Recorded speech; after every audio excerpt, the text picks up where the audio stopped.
Shri Vaishnavamscha Shri Rupam Sagrajatam Sahagalalitam Tam Sajivam Sarvaitam Savadutam Purajana Sahitam Krishna Chaitanya Devam Shri Radha Krishna Padam Sahagalita Shri Vishakam Ajnana Timirandasya Yanandana Shalakaya Chakshurunmilitamena Tasmai Shri Gurave Namaha Namo Vishnupadaya Radhikaya Priyatmane Shri Srimad Bhaktivedanta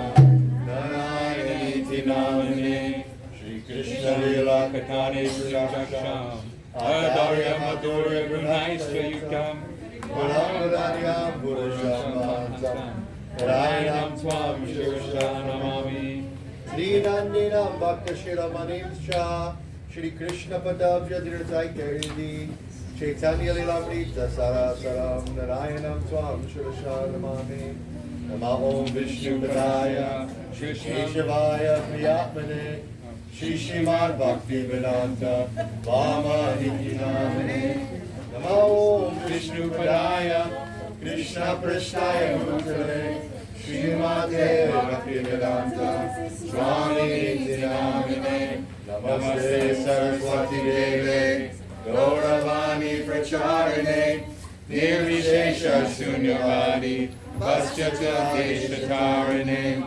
Namo Om Vishnu Padaya Acharya Simha Rupane Shri Srimad Bhakti Pragyana Keshavati Namane Atimartya Charishnaya Swashritanam Shapalane Jiva Duke Siddharthaya Shri Nama Premadayane Namo Om Vishnu Padaya Krishna Prasthaya Bhutale Srimate Bhakti Siddhanta Saraswati Iti Namane Shri Varshnavanavi Devi Daitaya Kripadaye Krishna Sambandha Vigyana Dayane Prabhave Namaha Madhurya Udvala Premada Shri Rupa Nuga Bhaktida Shri Gaura Karuna Shakti Vigrahaya Namostute Namaste Gauravani Shri Murtaye Dinatarane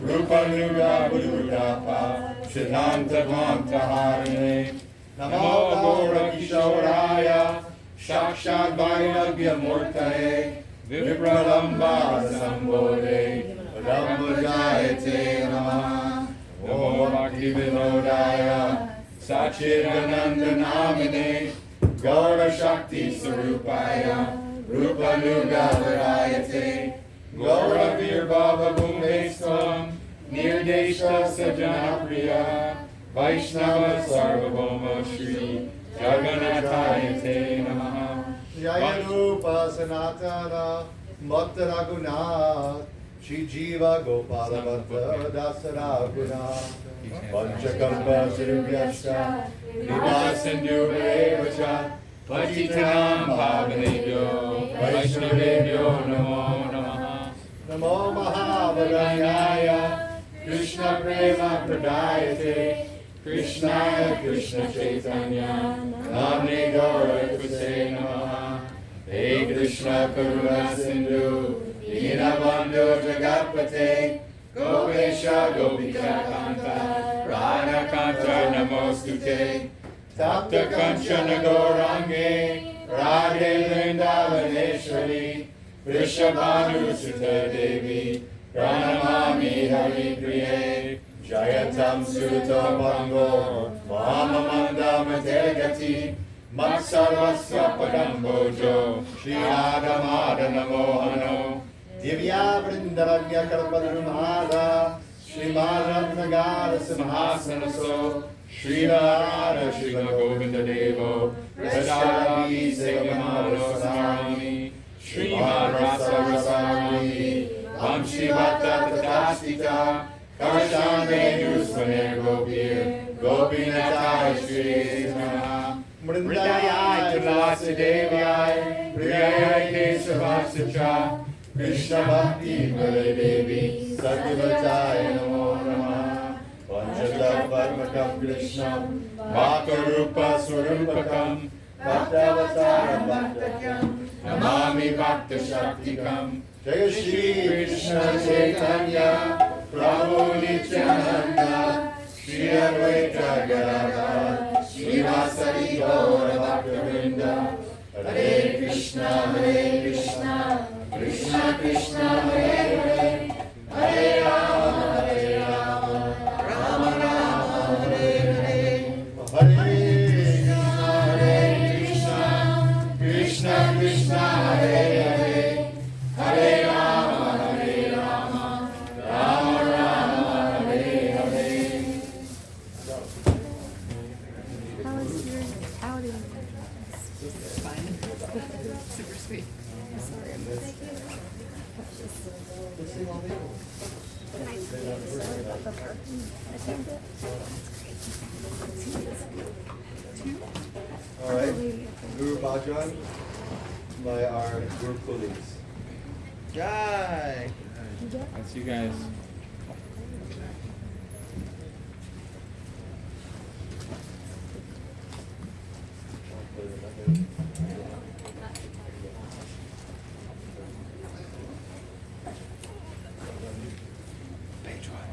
Which page is it? 360. 360 August. I think. What is it? Guru Day. Which page? 360. Uh-huh.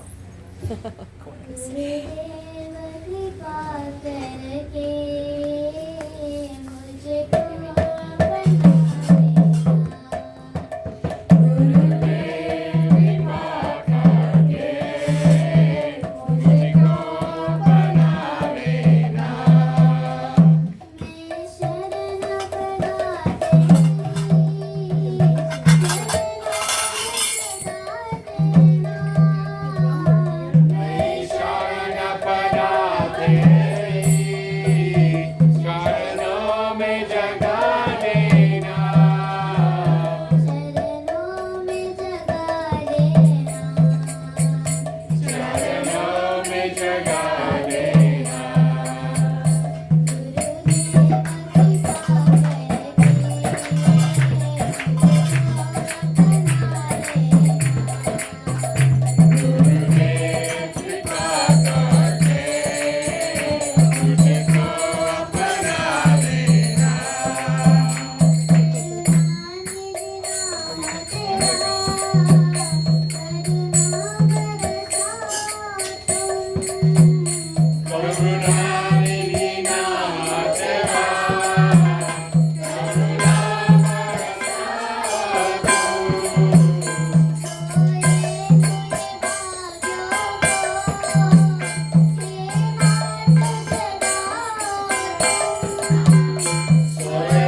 Haribo!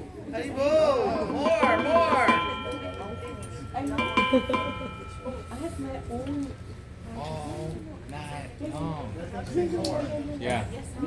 If only. That would be the coolest. Very nice. 24-hour queue time. 12-hour queue time. We gotta do some in North Carolina. I'm gonna make that. Give me by the year 20 next year. Okay. Which one? It's page 44? 44, what is the title? Good job.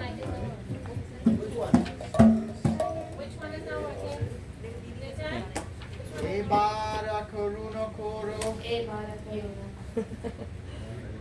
44. Evara karuna karo Vaishnava kusai Patita pavana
Radha Ramalala ki jai. Jai.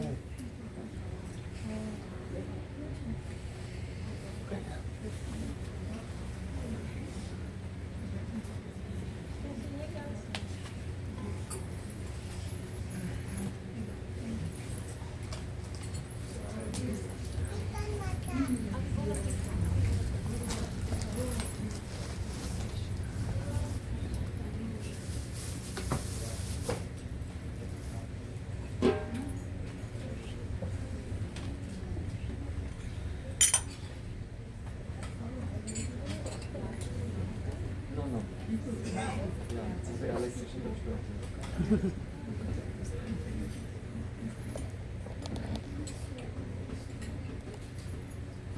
Hare Krishna, Hare Krishna, Krishna Krishna.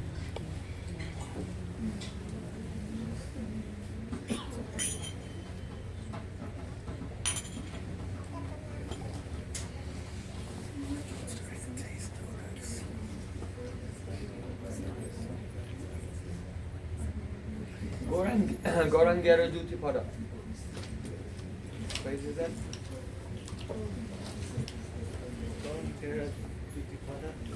Page. Yes.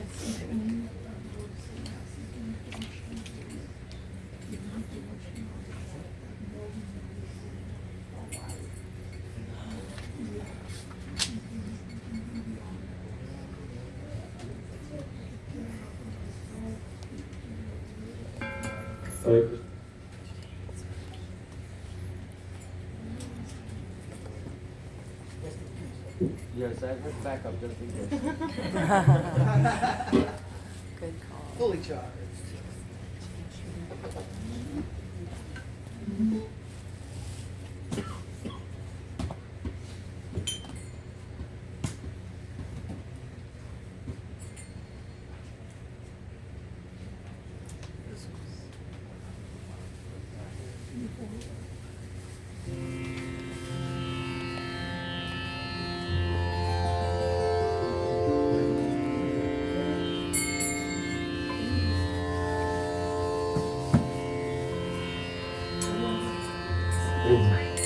Paditpavana Parvatiya Premadana Padmavati Kumarshi Nityananda Prabhu ki jai.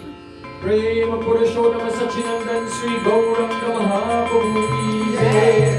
Jai Gaur Shikanath Premanande Hari Bol.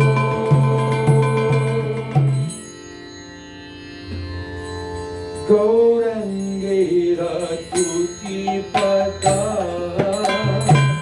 Jai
Karo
Gaurang महाप्रभु की जय। जय गौर श्रीनाथ प्रेमानंदे हरि हरि बोल।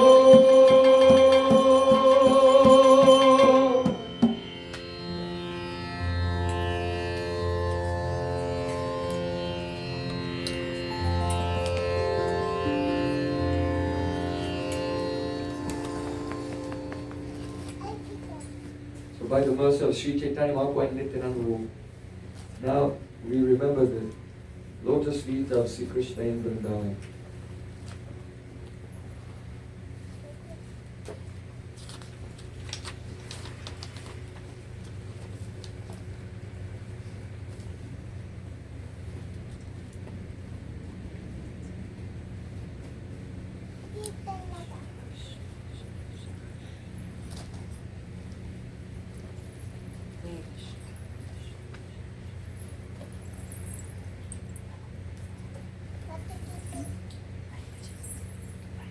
Krishna Deva Bhavantam Vande.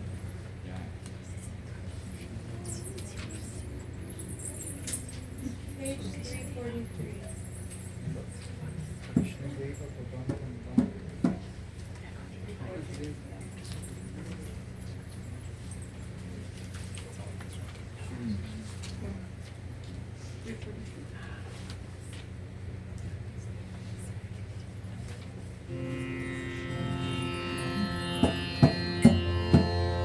Krishna Deva Bhavantam Vande.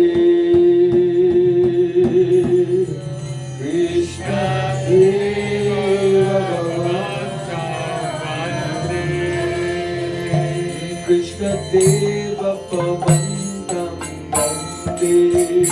Krishna Deva Bhavantam Vande.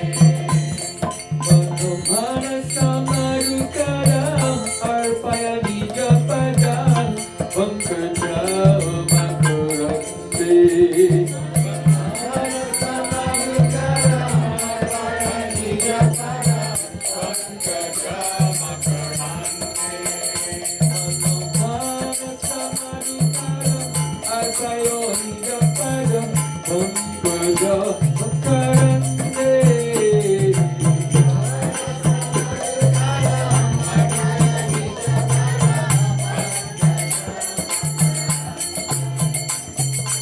Yadyapi samadhishu virirapita suti natava natakramayichi.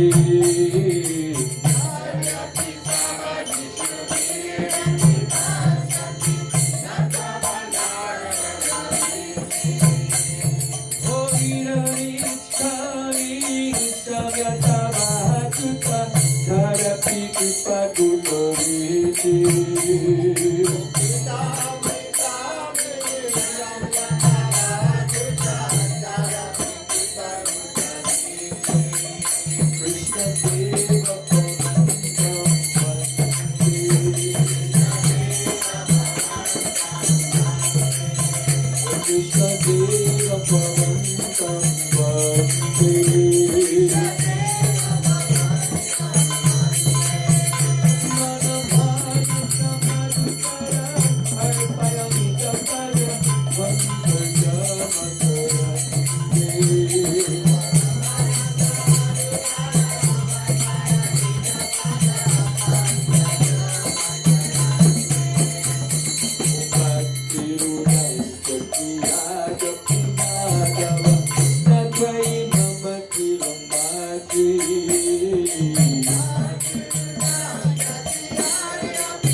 मधुर प्रसारा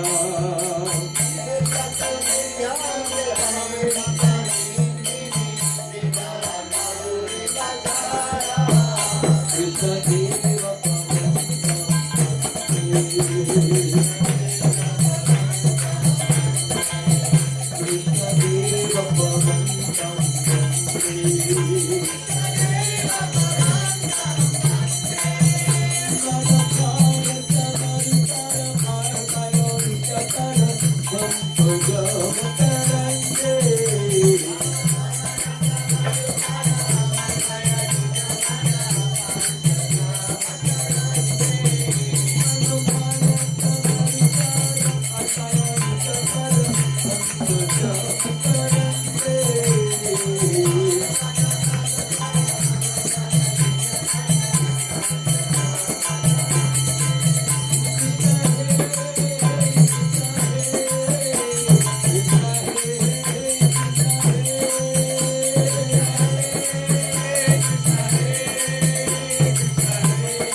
बोले वृंदावन बिहारी लाल की जय, बड़े शनिवार की जय, जय जय Shri Radhe,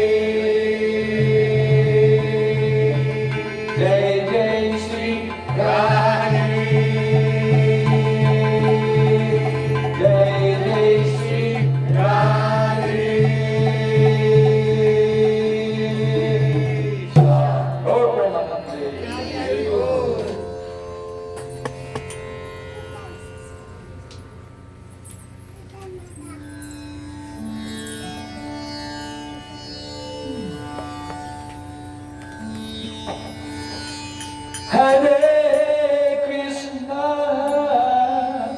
Hare Krishna, Krishna Krishna, Hare Hare, Hare Rama, Hare Rama, Rama Rama, Hare Hare. Hare Krishna, Krishna Krishna, Hare Hare, Hare Rama, Hare Rama, Rama Rama, Hare Hare. Hare Krishna, Krishna Krishna, Hare Hare. Hare Rama, Rama Rama, Hare Hare.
Krishna. So don't stay here. Go with Chaitanya Mahaprabhu to Guru Vrindavan. Serve Radha and Krishna there by chanting Harinam. Hare Krishna, Hare Krishna, Krishna Krishna, Hare Hare, Hare Rama, Hare Rama, Rama Rama, Hare Hare. Hare Krishna, Krishna Krishna, Hare Hare, Hare Rama, Hare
Namashristam Namapi Ishachiputram Atraswarupam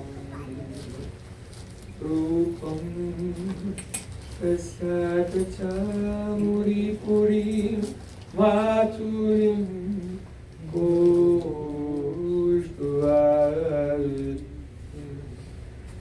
Radha Kundam Girivaram Oho Radhika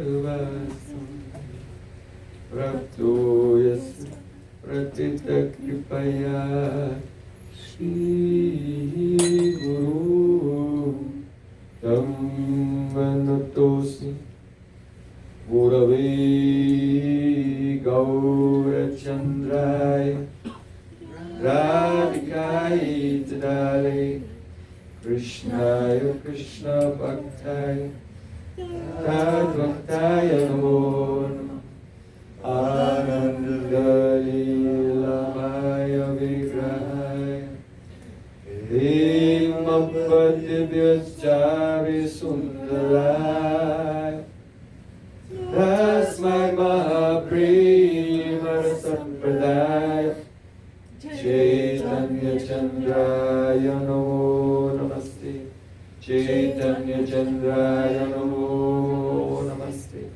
Chaitanya Chandraya Namo Namaste Bhaktya Vihina Aparaya Lakshe Jirtasta Kamadi Kauram Kamadi Vipamahitam Sharanam Prapanya Vrinde Namaste Charanara Vindam Vrinde Namaste Charanara Vindam Govinda Kama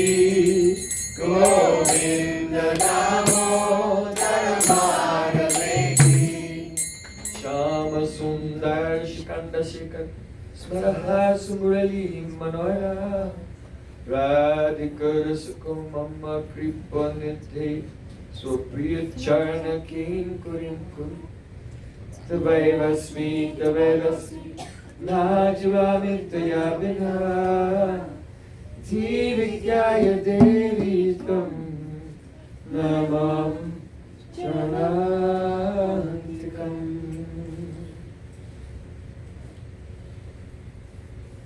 First of all, I offer my Sastang Dandavat Puspanji, my heart like flowers, thousands and thousands of times at the lotus feet of my holy master, my supremely worshipable spiritual Gurudev, Asmatiya Paramaradhatama, Guru Pada Padma, Nitya Leela Pravish Om Vishwapad, Ashtota Rasata Sri, Rupa Nuga Acharyavaya, Sila Bhakti Vedanta Narayan Goswami Maharaj. Secondly, I offer my pranam thousands of times at the lotus feet of my Param Gurudev, to Srila Prabhupada, and to all of our Sri Rupanuga Gaudiya Guru Parampara. And finally, I offer my pranam to all of the assembled Vaishnavas and Vaishnavis.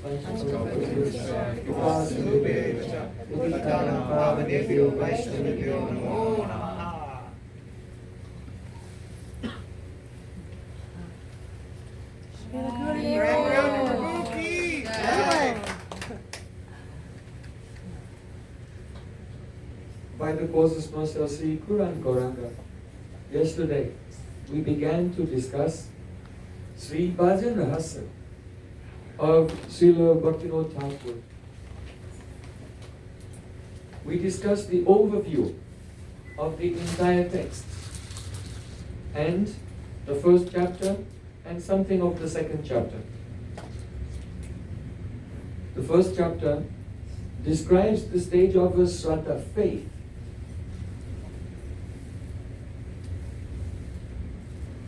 This faith comes from hearing the glories of the holy name from pure Vaishnavas who have realized the holy name. If a Vaishnava is chanting purely and having the darshan of Sri Krishna, if one will hear, then surely the Shraddha will appear in the heart. If one will hear with honor, very humbly, with respect, then faith will come in the heart. And that devotee will very seriously take shelter of the holy name. Now, Srila Gurudev in his commentary, he gives the example of Srila Haridas Thakur.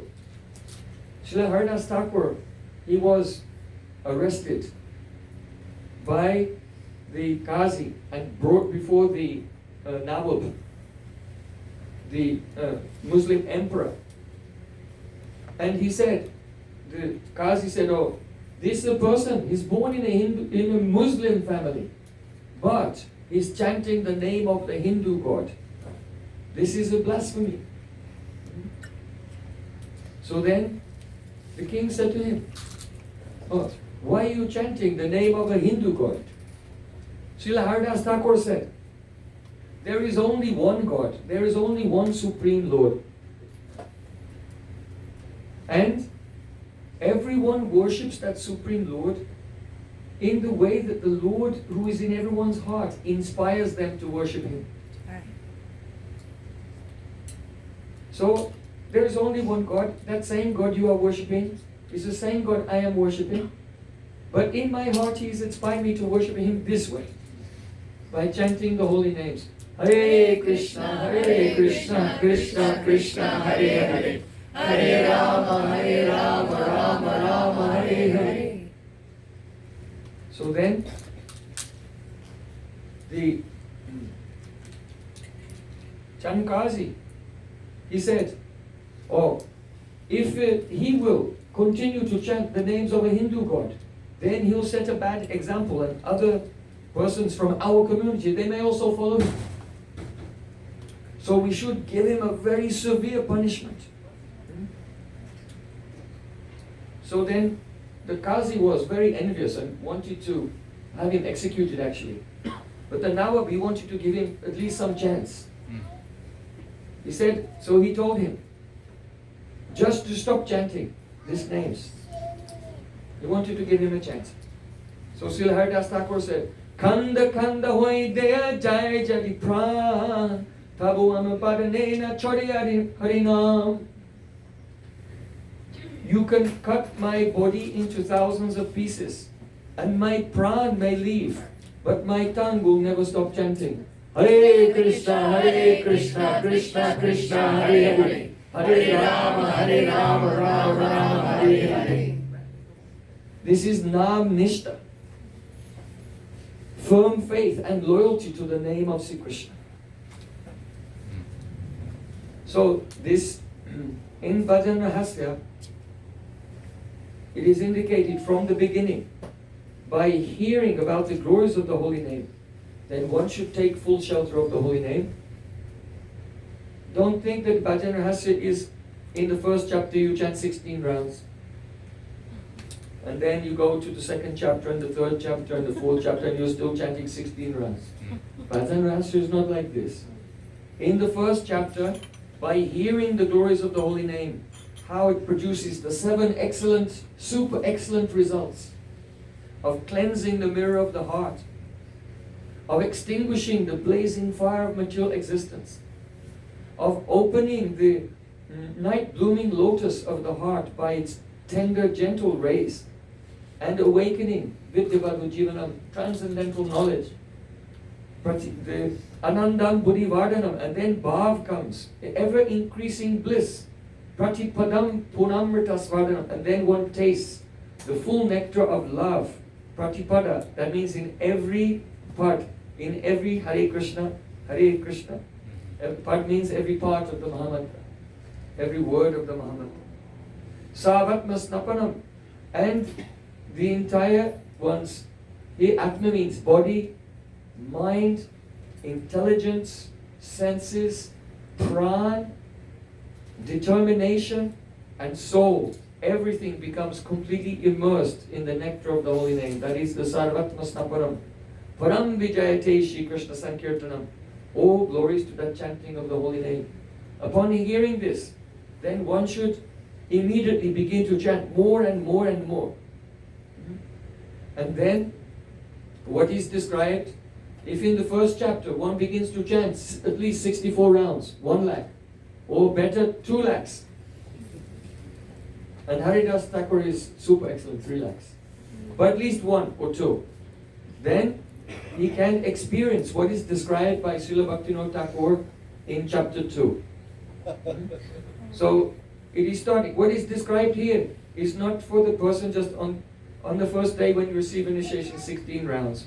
If 10 years later you're still chanting 16 rounds, then where was the progress? Where was the progress?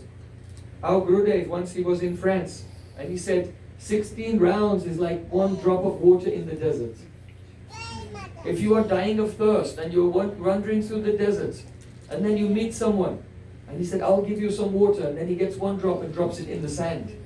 And then you jump in the sand and try to suck it out. Well, nothing. So like that, if that is just to begin, just to get started. So, being like Srila Haridas Thakur, having such a nishta, I will continuously chant.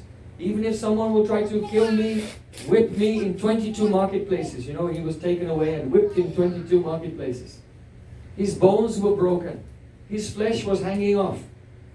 They couldn't believe, why is he not dying? But he was still chanting, Hare Krishna, Krishna Krishna, Hare Hare, Hare Ram, Ram Ram, Hare Hare. The soldiers, they became tired from beating him and they said, oh, Haridas, why don't you die? Because if you don't die, then the Qazi will punish us. He probably thought that we were going soft on you. Haridas Thakur said, oh, why didn't you say?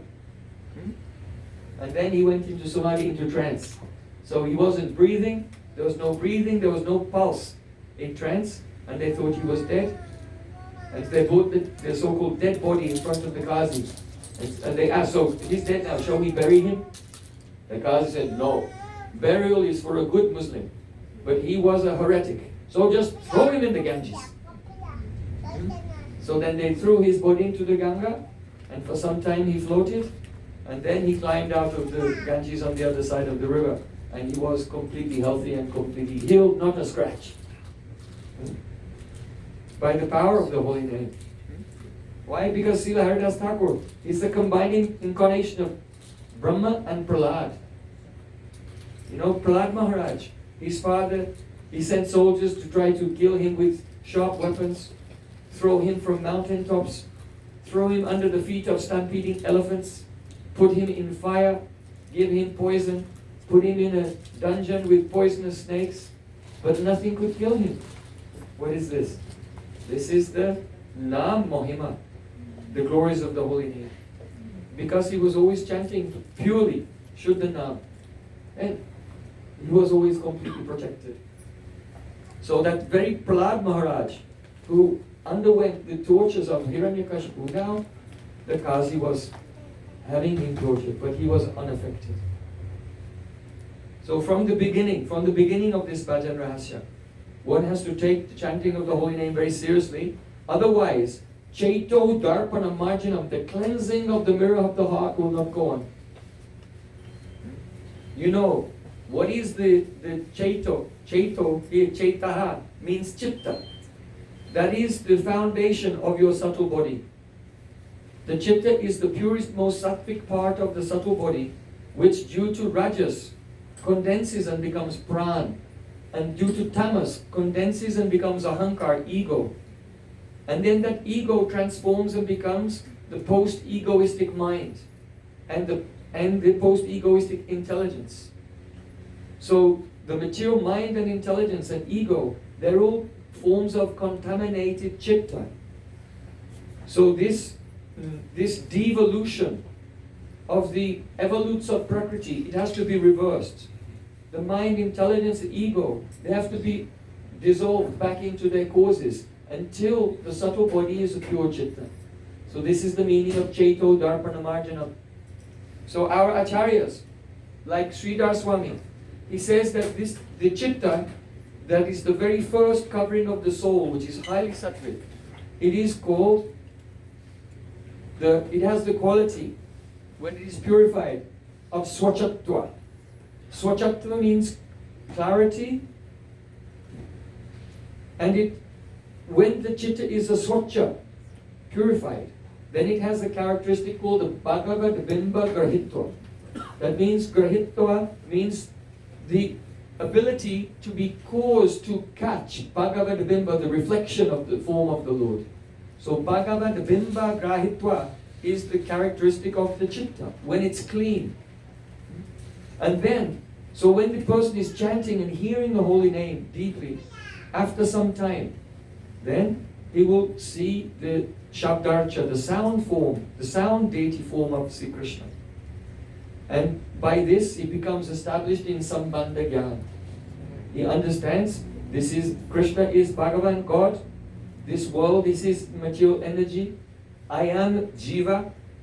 I am the soul, the Tatastha energy. And I can either be absorbed in the material energy or I can be absorbed in the service of Krishna. So Sambandha Gyan is not a list of theoretical concepts that you have to memorize. That is not Sambandha Gyan. Sambandha Gyan comes when we have the darshan of Sri Krishna. It is not a direct darshan, it is a reflection in the pure chitta. The direct darshan will come in the stage of bhav, in that stage. So, Sambandha Gyan will come. And only the darshan mai Sambandha Gyan, that is the Sambandha Gyan which includes the vision of Sri Krishna, only the darshan mai Sambandha Gyan leads to the abhideya tattva, the actual process of Shuddha Bhakti. Without the darshan mai Sambandha Gyan, first Sambandha Gyan, then there is abhideya. And then the abhideya is that is a darshan mai abhideya also. And it leads to the darshan mai prayojan of praying. So, from the very beginning, one must take the holy name very seriously, and it is a faith, a shraddha, that comes from associating with pure Vaishnavas and hearing from them deeply, serving them.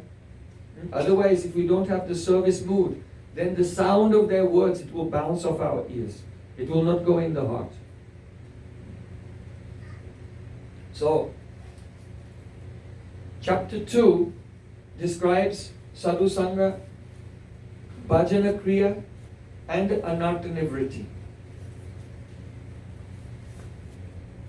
Srila Bhaktivinoda Thakur here in the Bhajan Rahasya, he explains that the anarthas which are covering us, by which we cannot experience the Supreme Lord and His transcendental world, those anarthas are of 4 types, 4 main categories, and each anartha also has 4 types.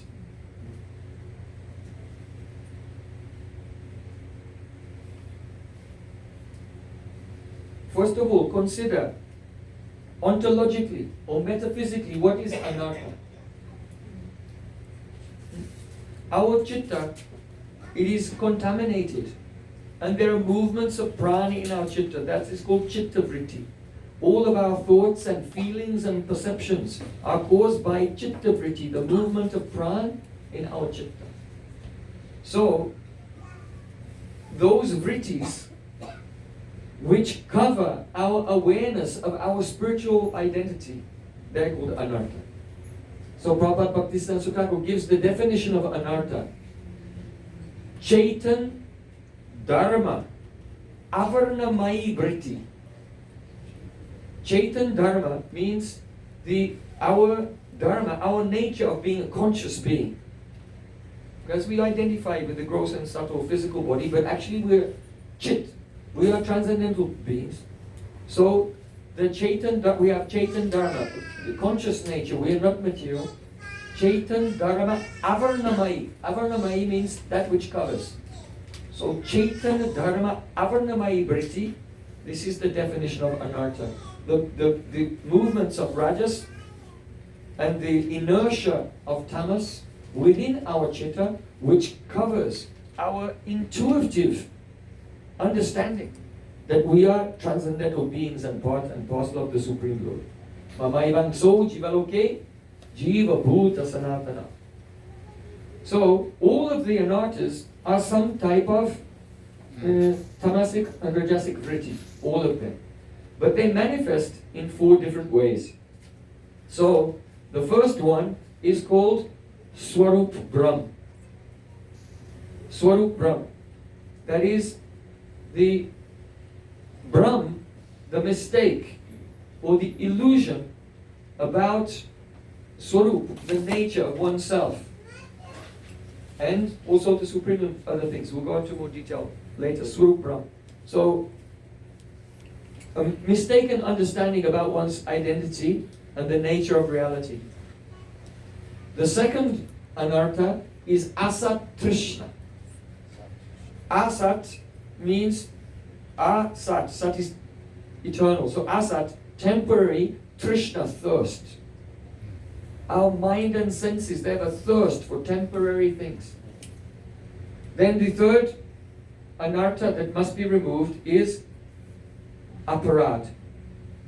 Apagata rado yasmad iti aparadaha. Rad means a priti, affection. So that which causes our affection to vanish. That is called aparad. Rad can mean also pleasure. So our activities, we try to act to please Sri Krishna. But when we do aparad, then we act in such a way that causes that ability to give pleasure to the Lord to vanish. We no longer please Him. So that is the third anartha, category of anartha, offenses. And then the fourth one is Hriday Daurbalya. Balya means strength. Durbal means weakness. So Hriday Daurbalya means the weakness of heart. Now, each of these 4 types of anarthas, they have 4 types. And in Bhajan Rahasya, Srila Bhaktivinoda Thakur, he gives an outline of the 4 subcategories of each anartha. So the first one, Swarup Brahm, mistake about the nature of things. The first one is Jiva Swarup Brahm, not understanding the nature of the Jiva. Some persons, they think that the Jiva just comes about by the Upadhi of Maya on Brahman. And when the Upadhis of Maya have gone, then you become Aham Brahmasmi, then you become one with Brahman. You were always one, but it was just an illusion that you were not. So, no. The Jiva, Jivera Swarup Hoy Krishna Nitya Das. Every soul is an eternal individual, and every soul by his very nature is naturally completely subordinate to the will of Sri Krishna, only serving Sri Krishna. So we are by nature Sri Krishna's servants. The next one is called Paratattva Brahm. Mistake about the Paratattva, about God. God is one. There is nothing in Bhagavan which is a material. He is the Advaya Gyan Tattva, non-dual conscious reality. Unless we ourselves are in Advaya Gyan, our consciousness is beyond duality. There's no question of experiencing Sri Krishna. Not even Sri Krishna's name. Prabhupada Bhaktisiddhanta Thakur, he said that if a person hears the name of Krishna, then it will produce one vritti in their mind. And this is, oh, Krishna. It will actually, if you hear the name of Krishna, Krishna himself will appear. That is vidvat vritti. But if a person hears the name of Krishna and they think of Krishna, but still in their mind they have the conception that there's something separate from Krishna, something independent from Krishna, or that there is any object of the world that can be enjoyed by me. If you still think like that, that means you did not hear the name of Krishna. Understand what it means to hear the name of Krishna. It's not just Krishna, oh yeah, I heard it. Did you hear it? Yes, I heard it. To actually hear the transcendental name produces a transformation of consciousness. And so when the actual holy name of Krishna pierces the material covering of our ear, and our soul hears the name of Krishna, then there is no possibility of arop, the superimposition of the concept of bhogya vastu. That means that anything in existence can be enjoyed by anyone except for Krishna.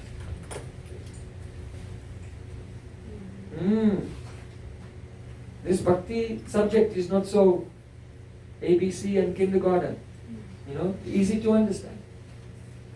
So this is the vidvat vritti, the actual meaning of the word Krishna.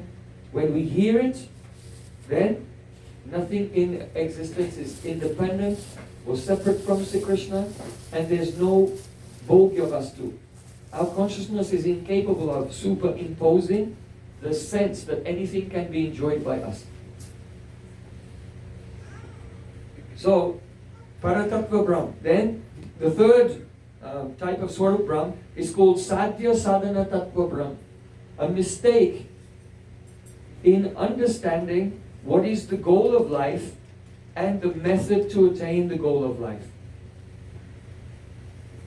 Those who think they can attain some permanent destination by doing karma, by doing jnana, by doing yoga, tapasya, or anything else, they're all confused. But also, a person who is practicing bhakti, they think they're practicing bhakti, but they're not fixed on one Ishtadev. Then also, they're not really doing sadhana. Because sadhana is kriti sadhya bhavet sadhya bhavasa sadhanabhida nitya siddhasya bhavasya prakatyamriti sadhyata. The engagement of all the senses for the sake of attaining bhav. That bhav is nitya siddhasya. It is in the hearts of the eternal associates. So there are so many eternal associates. So which associates do we aspire to follow? If a person wants to attain Lord Narayan in Vaikuntha, then he can follow the moods of Jai and Vijay. If he wants to attain Lord Ramachandra, he may follow Hanuman or Bibhishan or some associate of Lord Ramachandra. If someone wants to attain Krishna in Dwarka, then they can follow the queens of Dwarka or Akrura, Uddhav, or any of the Yadavas. If one wants to attain Krishna in Vrindavan, in Sakyaras or Vatsaryas or Madhurya Rasa, then one should engage in hearing and chanting and remembering, especially about the glories of that associate and their relationship with Sri Krishna. We hear about all the associates because that's also part of Sambandha Jnana. But internally, one should be focused on only one Ishtadev, all of his associates, and the aspiration to follow one associate in one particular mood.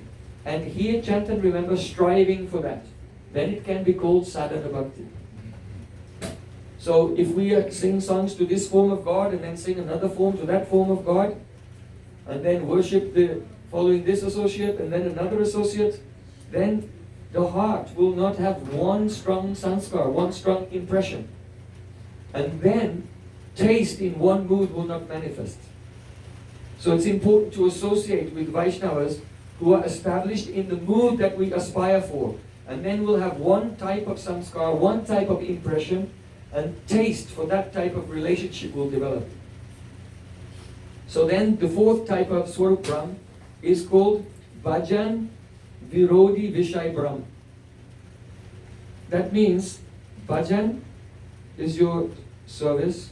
Virodhi means that which obstructs. It makes obstruction. Vishay means a subject. Brahm means the mistake.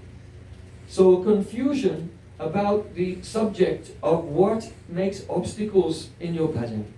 What is antithetical to your practice.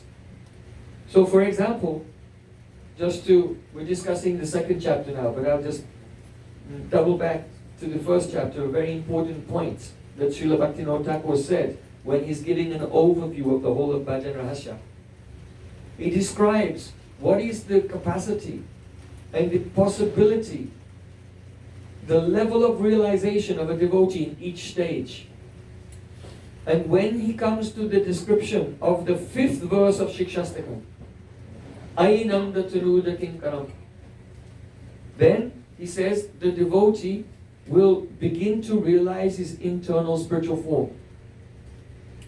And then internally in his meditation in that spiritual form, he'll begin to serve Sri Krishna, Radha and Krishna. But then after describing that, he says, Adhikar nalobibe siddhate apave viparyay puri janme shaktira abhave.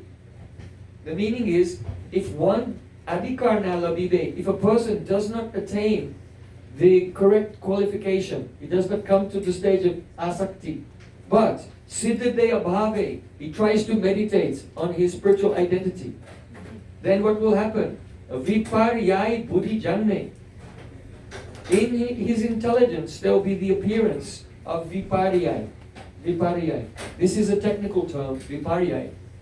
But it includes 5 things. Avidya, his ignorance will increase. Asmita, his ego will increase. Rag, his attachment to the world will increase. Dvesh, his enviousness of the world will increase. And his abhinivesh, his absorption in the physical plane will increase. These 5 things, avidya, asmita, rag, dvesh, and abhinivesh, they are together called viparyay buddhi. And so that will increase. Srila Bhaktivinoda Thakur says, shaktira abhave, because he does not have enough shakti to enter into that confidential aspect of bhajan. We cannot do bhajan actually. We can take shelter of Gurudev. We can take shelter of the holy name.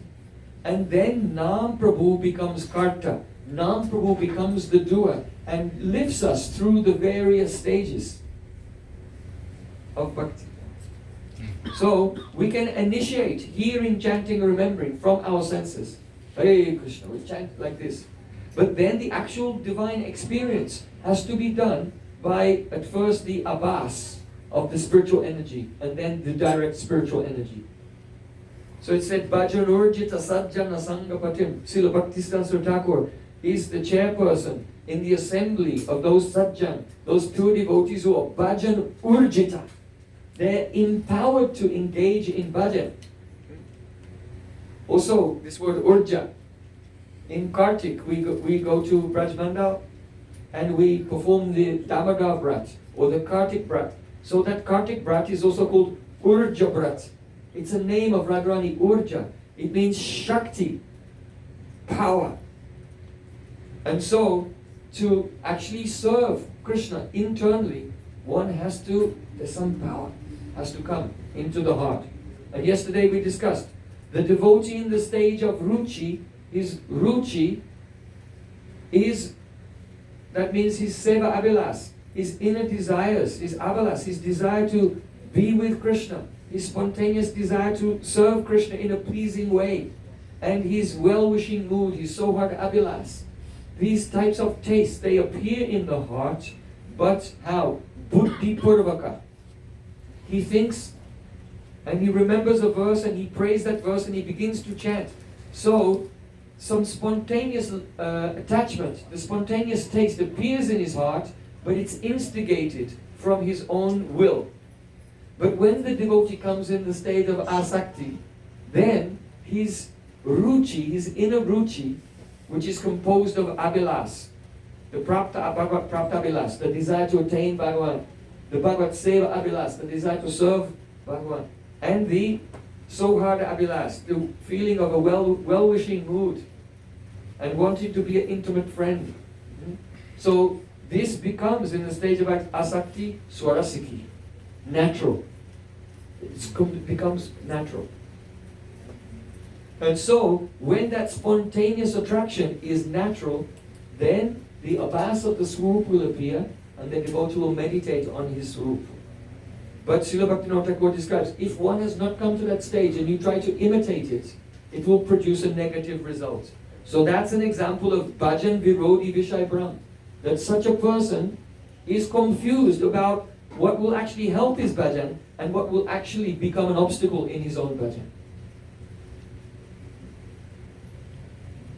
Srila Jiva Goswami also, in Bhakti Sandarbha, he speaks about what is bhav virod, what will obstruct the development of one's mood. And so he describes that the pastimes of Radha and Krishna, the loving pastimes of Radha and Krishna, these are the param, supreme. It is a supreme lila, madhurya rasa. The amorous loving pastimes of Radha Krishna, there's no doubt about it, they are param, they are supreme. But they are rahasya, they are confidential. And the rahasyata, that means the degree of confidentiality, is measured by how much contact the limbs of Radhika and Krishna have with each other. The degree of contact of the limbs of Radha and Krishna, to that degree, the Leela is called more and has more and more rahasyata, more and more confidentiality. So, it is said that if by hearing, chanting or remembering any confidential pastime of Radha and Krishna, that the mind or the senses become disturbed by purush vikar, that means an enjoying mood. One has any physical transformation in the body or in the mind, then even though those pastimes are very high, then for that devotee, it is virod. It is an obstacle for him. He should not try to think of those things. Think of some pastimes, separation pastimes. Krishna is in Mathura, Radharani is crying. The separation is more safer approach. Gradually, as more realization comes, then those pastimes will be revealed to him. But if you try to understand by force, the body and senses will become disturbed and he'll go in the other direction. It is also virod. Srila Jiva Goswami Pad said, if a person is in the dasaras or some types of sakyaras and vatsalyaras also, for them to hear and chant and remember the romantic pastimes of Radha Krishna, it would be Bhav Virod for them. So they should not do that. So we see in Jaiva Dharma that in Jagannath Puri, Vijay Kumar and Brajanath, they are learning from their Bhajan Shiksha Guru, Gopal Guru Goswami. And he's describing to them some glories of Krishna and the glories of the friends and the glories of the gopis. But when he gets to a certain stage, then he tells to Vijay Kumar, you should come tomorrow, but he tells to Vijay Kumar, you could come tomorrow, but not with Brajanath. Why? Because he was a follower of Subal, he was in Sakyarasa.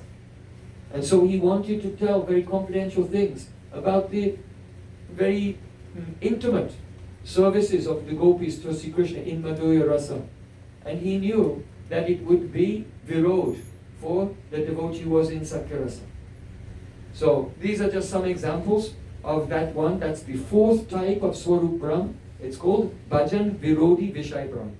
Now we come to the second type of anartha, Asat Trishna, the thirst for temporary things. So the first level, the first one, is thirst for things in this world.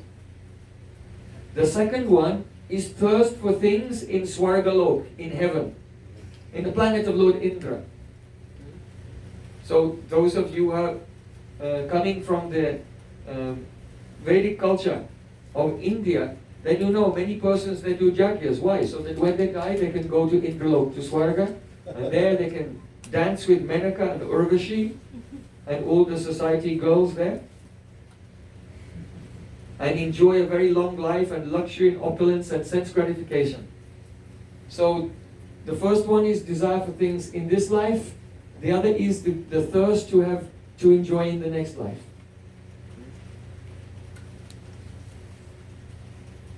I remember once someone was interviewing the Archbishop of Canterbury in England. He's the head of the Anglican Church in England. And they asked him, what do you think it's like in heaven? What type of happiness is there? What will you do when you go to heaven? And he said, well, I'd like to play a round of golf with William Shakespeare. You know? So they have decided, they think that when I die, if I'm good, I'll go to heaven, and there I can enjoy so many things. So this is all the Asat Trishna, thirst for temporary things, illusory. Then, the third one is the desire for Astasiddhi, mystic powers, Anima, Lagina, Mahima, Kama Vasayita, Isita Vasita, and so on. To get mystic powers to become heavier than the heaviest light, heavier than the earth, lighter than air so that you can fly, to become tiny so you can pass through walls, and you can read the minds of others and control them, and even contradict the laws of physical nature, Kama Vishayata Siddhi, and so on. So the greed to practice some yoga sadhana or any type of sadhana and get mystic power so that you can show off and impress others, and everyone will worship you and you can get some prestige in this world. And then the fourth, Asat Trishna, is the desire for liberation. Even the desire, just the desire to get out from this world is also considered to be an illusory thirst. So then, the next type of anartha, what's the third type? Third category? Yes, aparad. So there are four types of aparad. The first one is nam aparad, the 10 offenses to the holy name. They should be studied very carefully. Actually, this study of the 10 offenses to the holy name is a profound psychology of love. Because there is love for Krishna, and the opposite of that is envy towards Krishna. And so this enviousness towards Sri Krishna manifests in 10 ways. So the 10 offenses to the holy name are actually 10 psychological ways in which we have the aversion, enmity, and envy towards the Supreme Lord. So it is a psychology of love. When we give up these 10 types of envy, then we can have devotion to the Supreme Lord through chanting the holy name. So the first one, if someone has enmity to God, they'll have enmity towards those who are also devoted to Him. So the first one is to blaspheme the devotees. Then the next one, to consider the demigods like Shiva and Brahma and others to be on an equal level. This is like, if someone is very great and you have enmity towards them, and someone said, oh, this person is so wonderful, he can do this and this. And then you say, I know someone who can also do that. Right? You make someone else equal. It's actually a psychological way of trying to bring them down. So when the Vaishnavas and the Shastras say Krishna is the Supreme Personality of Godhead, then those who are envious say, oh, Shiva is also supreme, and Durga is also supreme, and Ganesh is also supreme. Like this. So by making demigods, it's a type of envy towards Krishna. Also here, it means to think that the qualities, the form, the qualities and pastimes of Krishna are different from His name. That is also, you see, the Sanskrit of these offenses to the holy name has multiple meanings. So it's not really exactly 10 offenses, there's actually more than that. But it's described. 10 offenses, but they have multiple dimensions. So Srivasya Sri Vishnu Yahya Gunanama Adi Sakalam Dhya bin na pasyat sakalu harinama hitakara. One meaning is to think that demigods like Shiva, they're separate from or independent from Krishna, and the other is to think that Krishna's name, Krishna's form, qualities and pastimes, which are Shiva, that means auspicious. Krishna's auspicious form, qualities and pastimes are different from his name. You understand? So the same line says two different things. You can take Shiva to refer to Shiva, or you can take Shiva as an adjective to the qualities and the associates and pastimes of Krishna. So you think either Shiva is independent of Krishna, or you think that Krishna's auspicious names, auspicious qualities and pastimes are different from his name. Like that, both meanings are there. And then Guru Avagya, to disobey the spiritual master. Shruti Shastra Nindanam, to blaspheme the Vedic scriptures. So what this actually means, it doesn't mean that you say the scriptures are bad. What it means is this, that the gist of the scriptures, the essence of all the scriptures, is bhakti and chanting the holy name. So if you study the scriptures to get something else, or you're teaching, putting the emphasis on something other than the holy name, then you are subverting the ultimate intention of the scriptures. And that's Shruti Shastra Nindanam. You see? It's not just saying, oh, the scriptures are bad. Because there are many people, they're not saying that. But only to put some emphasis on something other than pure bhajan. That is to subvert the purpose of the scripture. Just like you, if you say something, you want something and you speak about it, and then someone takes your words and twists it and makes your intention seem like it's something else, then that will be an offense to you, right? So if you subvert the emphasis of the scriptures, it becomes an offense to the scriptures. So, to commit sins on the strength, to think that the glories of the holy name given in scripture is only empty eulogy, it's an exaggeration, or give some imaginary interpretation of the holy name. To think that the holy name destroys sin, so I'll sin, and then I'll chant and remove that sin.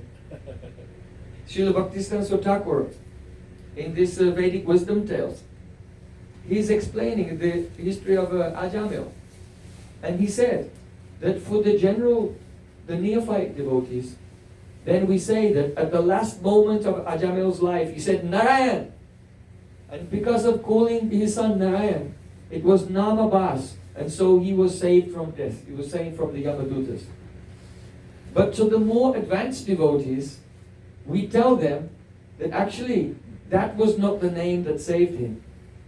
He was saved when that boy was born 5 years earlier, And when he was born, and he said, "Oh, my son, your name will be Narayan."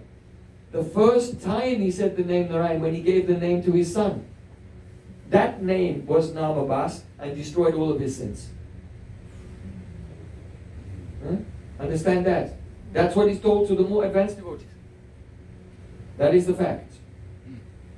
But the reason that's not told to the neophytes is that after he gave the name to Narayan, and he was calling his son every day, "Oh, Narayan, sit down. Narayan, be quiet. Narayan, come here, drink your milk." Narayan, Narayan, he was saying all the time. But during that time, he was still living a sinful life. He was still doing so many sins. But he was actually free from those sins. Those sins could not affect him ultimately. In other words, it looked like his karma was still going on, his prarabdha karma. But actually, it was only prarabdha karma abhas. Just like if you have a rope in a coil and you put gasoline on it and you set fire to it, it will burn, and when the fire goes out, you can see there's a black charred rope there. So it seems the shape of the rope is still there, but if you try to tie anything with it, it will just crumble to dust. So his life was going on as if it was his sinful prarabdha karma, but actually that's only superficial. And then at the end of his life, because he chanted Namabas before, the effect of that Namabas made the circumstances that he would chant Namabas again in the last moment. It's not easy to chant the holy name at the last moment of life. In the last moment of life, your whole life will flash before your eyes. Every time you watch TV will come in front of your eyes. Every time you listen to mundane music will come in your ears. Every time you went to the cinema, it will come before your eyes. Then what will you remember? So only if a person has chanted Namabas in their life, then by the power of that, in the last moment, they may say Hare Krishna. They may chant in the last moment. So that's what happened to Ajamil in this case. But what is revealed was, his sinful life was going on, but by the power of Namabas, he found at the end that his karma did not drag him to hell and did not make him become subject to the various reactions of sinful life. He was liberated from all that karma. So, hearing this, if the neophyte devotee hears the more advanced, profound explanation, they may think, "Oh, well, I must have chanted Namabas at some time, so now I can do sinful things. And in the end, I'll chant the holy name, and I'll get no reactions. I have my insurance policy, and my license to sin." The neophytes can think like that. So, the thing is that Ajamil, he did not deliberately sin thinking he was free from sin. He just thought, "I'm a sinner and I'm sinning." So he wasn't sinning on the strength of the power of the holy name. But if a devotee has heard about the power of the holy name and then sins on the strength, nam nobala dyasya hi papa buddhi, then that is not a sin. That is aparad. And it will stick. And it's very, very hard to remove for many lifetimes. So this is a very interesting example, because Srila Bhaktisiddhanta Thakur uses the history of Ajamil to show to us how the pure Vaishnavas, they present the Srimad Bhagavatam and the Shastra in such a way according to the adhikar of the persons they are addressing. Out of kindness. So, then the next offense is to consider the holy name equal to the performance of pious activities. This is an offense. So then you may say, "I don't think that the chanting of Hare Krishna is equal to doing karma kanda yagyas." I don't think that. But what is the result of the karma kanda yagyas? Worldly enjoyment. So if you chant the holy name and you're thinking, "I'm going to chant the name so Krishna can give me this worldly enjoyment," then you're using the holy name in the same way as you would be using the karma kanda yagyas. So you've equalized them.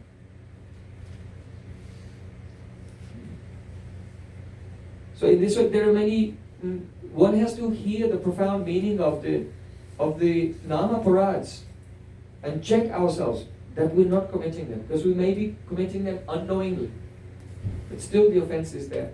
And this is why only by sadhu sangha, the second chapter of Bhajan Rahasya, sadhu sangha, bhajana kriya, anartha nivritti, only with good association can one engage in the practice properly and go through the anarthas. And the chaito darpana marjanam, the cleansing of the heart, can take place. So then, the next one is to instruct faithless persons about the glories of the holy name. So, when we're preaching everywhere we go, we tell people about the glories of the holy. People who have no faith, we tell them about it. So what this actually means is upadesh. It means giving initiation to faithless persons. In other words, when a guru gives initiation to the disciple should also give some pranami, some dakshina. So then someone may think, oh, I'll become a guru and make a business. But there's not many people who are interested in chanting. Never mind, let me find some faithless persons and say, oh, this will be good luck.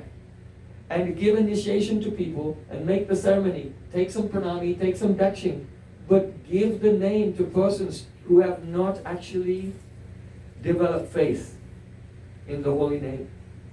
So that is an offense. And it's more related to the making some business out of the holy name. And also, if persons are against bhakti, if you try to speak to them about the glories of the holy name, they may commit more offenses. So the more profound explanation of the holy name should be given to persons who have an interest. And only a devotee who has realization can first impart the Shraddha and then give the holy name on top of that. You understand? So if a person doesn't have realization and they start to give the holy name, they cannot create the faith in the first place. And then they give the name and it becomes this offense. So then, the next one, Sutva pi nama mahatmyam yapriti rahito dama aham mamadi paramo namni sopya paradakrit. It means even after hearing so many instructions on this matter, to not have affection for the holy name. To remain without affection for Nam Prabhu. And think, aham mamadi paramo. Prabhupada translates this to maintain material attachments. Aham mamadi, the sense of I and mine related to the physical body. It's an offense to maintain the material attachment of bodily identification. Don't hold on to it. By our will, by the volition of the soul, the soul is pulling the mind and senses towards itself. Mana shastrani indriyani prakriti stani karshati. The soul, by his will, just as a magnet attracts iron filings, the soul, by his will, pulls the atoms of the senses and the mind towards himself, and he takes them from life to life, from body to body. So the soul is as tiny as an atom of consciousness in the heart, and the five senses in the mind are also have atomic forms, and their powers are spread throughout the body, and the soul, by his will, is drawing them. So we willfully turn away from God and want to enjoy the material world. That will has to be changed. If after hearing so many instructions we still set our intention upon that track, then it's an offense to the holy name. Srila Sanatana Goswami also says that aham mamadi paramo, to consider myself in a superior position to the name, means to think that I can control the name. The name is Jiva Deen, it's under the control of my tongue. As soon as I move my tongue, Hare Krishna, God appears. Not like that. But rather one should pray, let my tongue be, my tongue should be Nam Adhin, under the control of the name. That by continuously chanting, that gradually, first I may be chanting Nama Parad, but Nama Parada Yuktanam, Nama Neva Harantyagam. Those who are the chanting, those who have committed offenses, if they go on chanting continuously and they show Nam Prabhu that they are persistent and loyal and determined to serve him, then after some time Nam Prabhu himself frees the devotee from the offenses committed to himself. So, and then what happens? When the offenses are forgiven, then Nam Abbas appears. And Nam Abbas will destroy the darkness of ignorance. Yada baso pyudvan kavalita bhavadvanta vibhavo disham tattvandanam api dishati bhakti pranayanim janastasyoda tam jagati bhagavan nama karane kritite nirvakta kahya mahimanam prabhavati. Rupa Goswami in the third verse of Namastakam. There he says, only the Abbas, this is the light emanating from the pure name, will devour the darkness of material existence and give one a vision of the divine realm of bhakti. It's amazing. So he said, what kind of pandit, what kind of scholar can even understand that? The scholar said, what are you talking about? Just the Abbas of the holy name will devour the darkness of material existence and give you a vision? Yes, yes. So from Nishta, when most of the apparatus, there's still something, but most are gone, then the Nam Abbas will begin to realize Krishna's form, and then in Ruchi, his qualities and associates, and in Asakti, your form, and some pastimes, and then Bhav will come. So, Nam Abbas will do this, and then when Bhav comes, then that is the Shuddha Nam.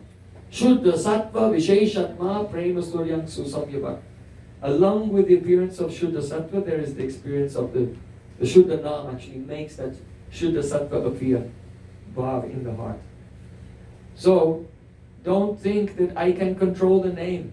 Only we're chanting and we're waiting for Nam Prabhu to descend as Nama Avatar. Kali Kali Krishna Nama Avatar. In this age of Kali, the Nam, Kali Kali Nama Rupa Krishna Avatar. The avatar of Krishna is the holy name. So we are chanting Hare Krishna, Krishna Krishna, Hare Hare, Hare Rama, Rama Rama, and begging for the avatar of the holy name to appear. And then, actually, this is the real Shuddha Nam. So, these are the 10 offenses to the holy name, and also inattentiveness. Api pramada. Pramada, inattentiveness, is of two types. If there is attentiveness which is not willful, in other words, just because our consciousness is in a lower state, so we're not so concentrated, so it sometimes goes here or there, but we quickly try to bring it back and focus on the shelter of the holy name, then that inattentiveness, which is happens to us in a helpless condition, we cannot help it, but we're trying, that will be in the category of Nam Abbas. It will not be an offense. But willful inattentiveness, like if you take your japamala and you start to chant Hare Krishna, and then willfully you start thinking, today I have to go shopping, I have to buy this, this, and this, and you're doing some planning, or you're trying to multitask. I'm gonna chant, I'm also gonna plan my day. Multitasking. This is willful inattentiveness. So this is Namapara. So don't be scared that every time your mind wanders a little bit, I made offense. Nam is very merciful. But we should not willfully be inattentive. So these are the 10 offenses. This is the first category of offense. The second category of offense is offense to the deity. So you can read in Bhakti Rasamrita Sindhu of Srila Rupa Goswami, there are 32 offenses that you can commit in front of the deity. So the list is there. You should not argue or fight with anyone in front of the deity. You should not wear bright red or bright blue in front of the deity. That's all. And you can study the offenses. Because the point is that when we come in front of the deity should be the center of attention. So if you come in all, trying to attract the attention of others away from the deity, should not do this. So, then, the third category of offenses is to Diya. Offenses to those things connected with Krishna. The devotees, to Giraj Govardhan, to the Ganga, to the Jamuna, and to the holy dhams, Jagannath Puri, Navadvip Dham, all the Dham apparatus, Braj Dham. And then the fourth type of offense, the fourth category of aparad is to offend, to be envious towards any living entity. Doesn't matter, people today take offense for anything. But you should not have enmity towards any living entity. That's the fourth type of offense. Because Chaitanya Mahaprabhu said, Uttam heya apana ke manitrana dham, jibe saman dibe, Krishna aristan, jibe saman dibe, jani Krishna aristan. We should know that Krishna is in the heart of everyone. And so because Krishna is in the heart of everyone, we should be very humble and not make offense to anyone, give respect to every living being. Jive saman deve jani Krishna aristan. Saman means honor. Every person that we meet should properly honor them as being the vehicle in which Krishna is living in their heart.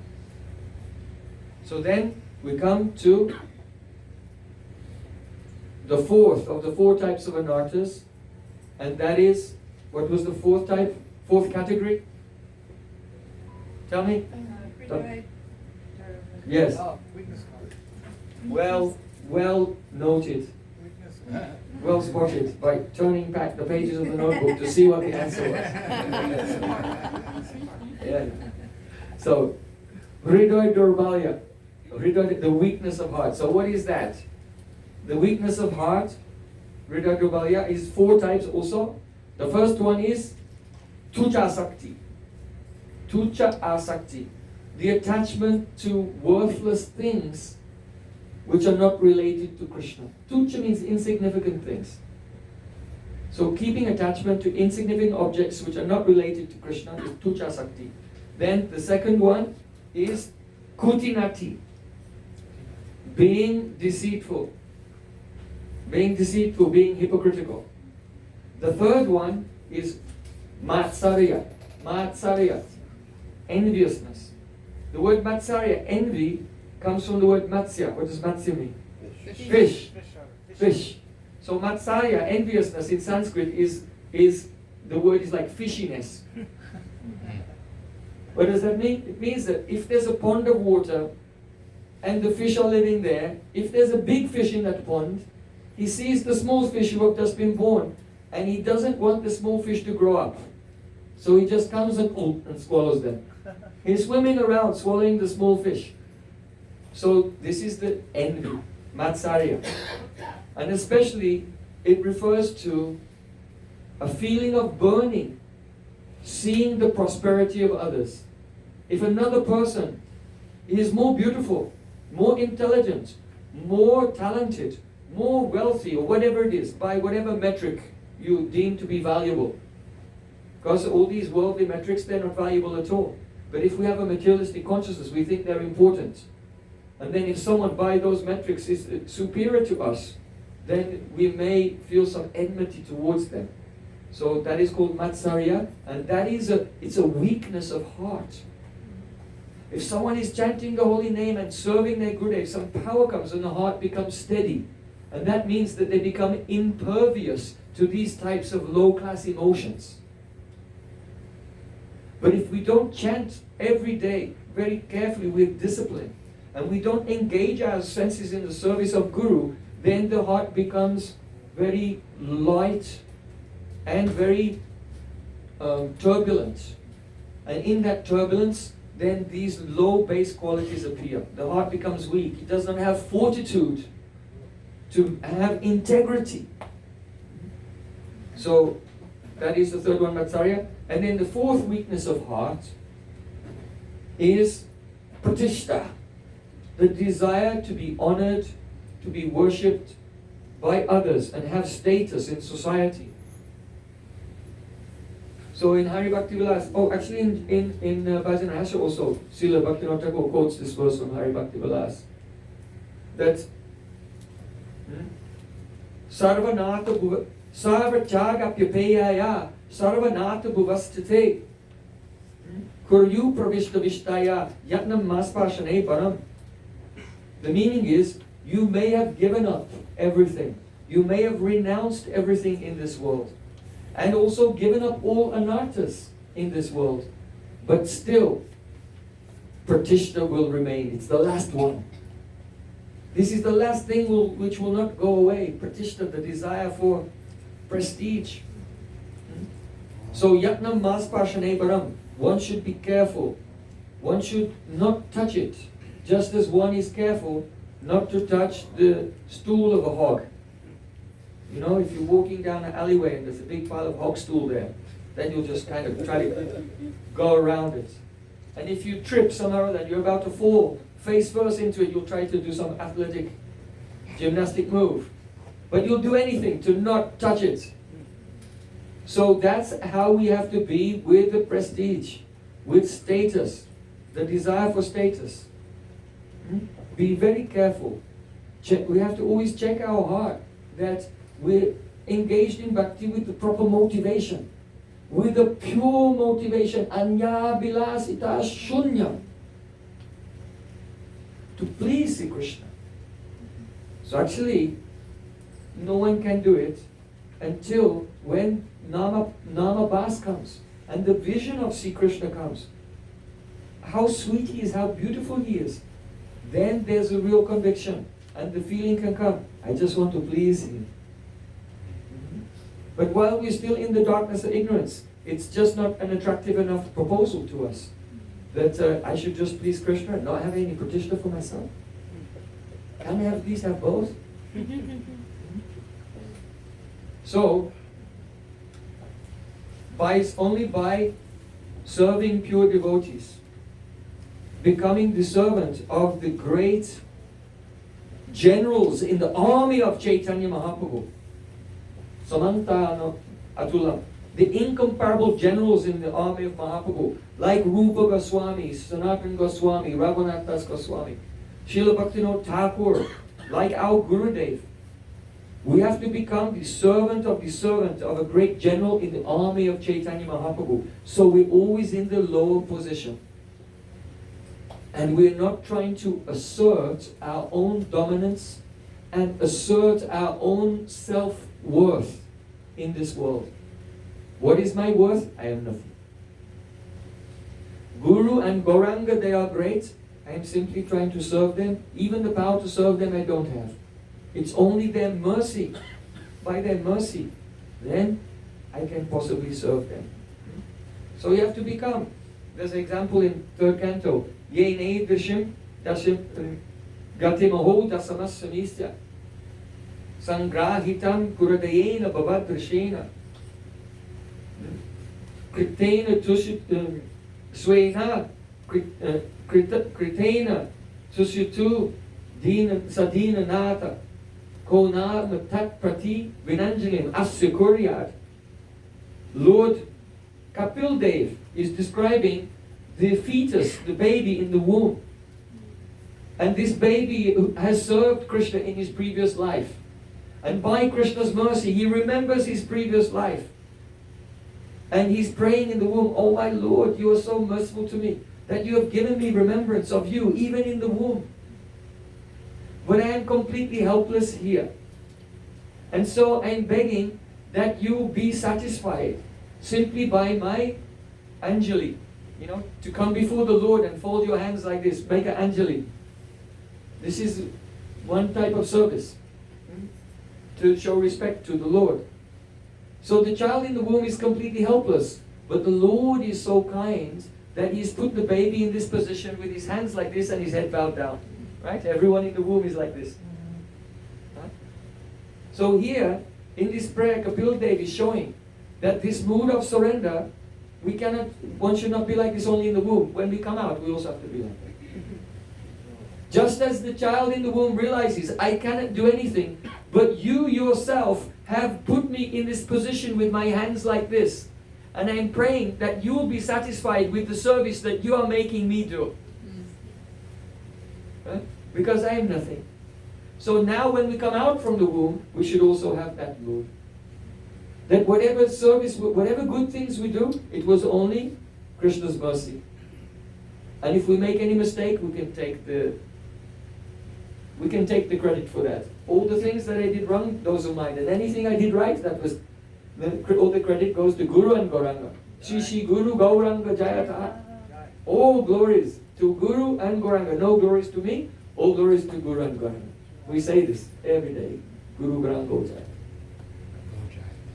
So, this is the only way to overcome Pratishta, to be the Vaishnava Das Anudas Anudas. So,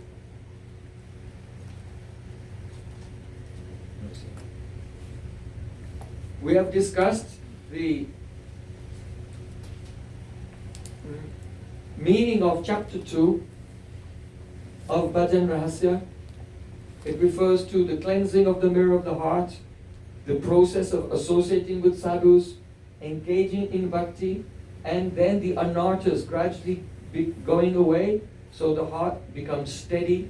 That means the Chaitan Dharma Avanaramai Vritti, the movements in our consciousness which are covering our spiritual nature, that they're being eradicated, and we come to the platform of Sambandha Gyan, actual realized Sambandha Gyan.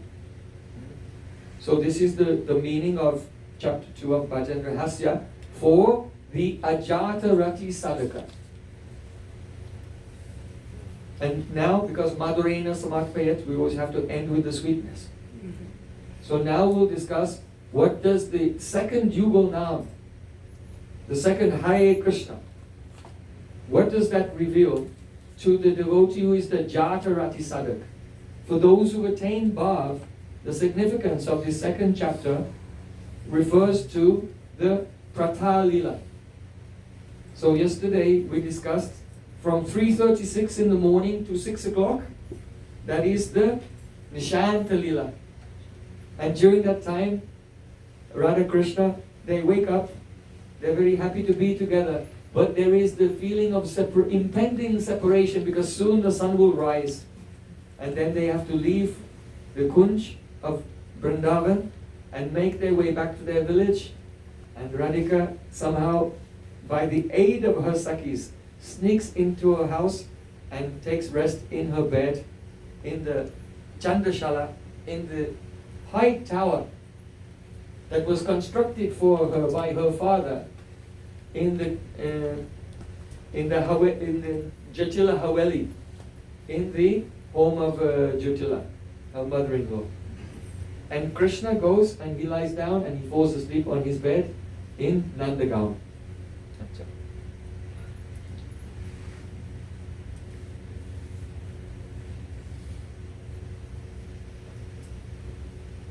So this pastime is from 6 o'clock until 8:24, the Pratha Lila.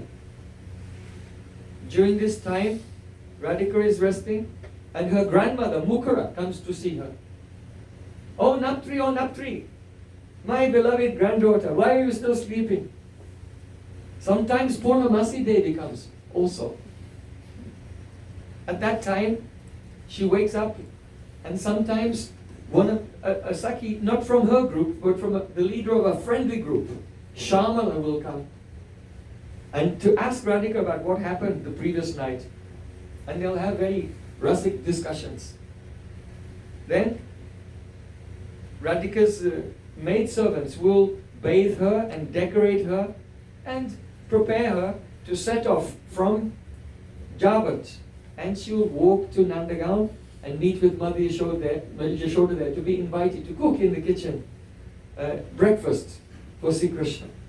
In the meantime, while this is all going on, Sri Krishna goes out to the cowshed. Before taking a bath, he goes to the cowshed, he milks the cows in the morning with his friends and plays with them somewhat. Then he comes back and he takes his bath and he's decorated, and then he'll honor Mahaprasadam, offer to Lord Narayan, his father's deity. And then after that he'll prepare along with his cowherd friends to set out from the village. So this is the Prata Lila. So we'll go into some details of this. It's early morning time. Radhika is sleeping in her bed, and Jyotila is making her way from her quarters towards Radhika's quarters. Jyotila was thinking to herself, I have heard today that my daughter-in-law is wearing pitambar, the yellow cloth of Sri Krishna. Because yesterday we mentioned when Radha Krishna wake up, they can't see very well, and they're so tired, they're feeling around to try to find their cloth, and by accident they take each other's cloth. So Jyotila, she said, I have heard that my daughter-in-law is wearing the pitambar of Krishna. I'm going to go and see if it's true or not. So then, as she's going across the courtyard, she sees Vishaka. Vishaka Sakhi, very close friend of Radhika, and her eyes are rolling and she's staggering, dizzy and tired and sitting down in the courtyard and dozing off. So then, Jyotila said, oh, there's Vishaka, I'm going to ask her. So she approaches Vishaka and says, oh, Vishaka, it's just morning time and you're already tired. How is it possible that you're already, it's only early in the morning and you already become tired? So then, Vishaka, she thinks to herself, oh, this is the Sharad season. And in the Sharad season, the Rasa Leela is going on every night. So it's not, when this Rasa Utsav is going on, it's not possible for any of us young gopis to even have the smell of what sleep is like from far away. So quite naturally I'm so drowsy. She's only thinking to herself. But she has to come up with some excuse why she's so tired for Jyotila. So then Vishaka's eyes are closing, so with great effort she tries to look at Jyotila with open eyes. She said, oh, Ajay means Arya. Arya means a noble woman. She calls her Arya. But in the language of Braja, that the Brajvasis speak at the time of Krishna, is actually, it's not the Braj Bhasha that the Brajvasis speak today, actually. That is like an old Hindi and mixed with some the Urdu as well, because of Muslim invasions over the hundreds and years, over the centuries. The actual language of the Brajvasis is called Prakrit Suraseni. That's the language, Prakrit Suraseni. And it's a vernacular similar to Sanskrit, but like Sanskrit light. Okay? Not such complicated grammar. So she calls her Ajay. Ajay means Arya, noble lady in the Prakrit Suraseni.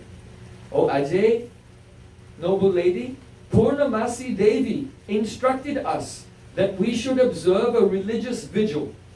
That means we should stay awake all night for Dharma, so that our husbands' lives will be successful, and we should stay awake all night in one mandir in the forest of Vrindavan, on the bank of Jamuna, Nikunja Mandir. So then Jyotila said, oh, that's why the girls are tired. They're doing Dharma. Oh, that's acceptable. That's it. If Purnamasi has told them it's good for them and good for their husbands, then that's acceptable.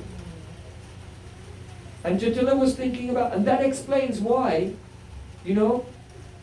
I heard there were so many rumors going around here and there. And so I could not, Jyotila is thinking to herself, I could not contain my curiosity. So I just checked. Last night, in the middle of the night, I got up and I went to Radharani's room and discovered that her bed was empty.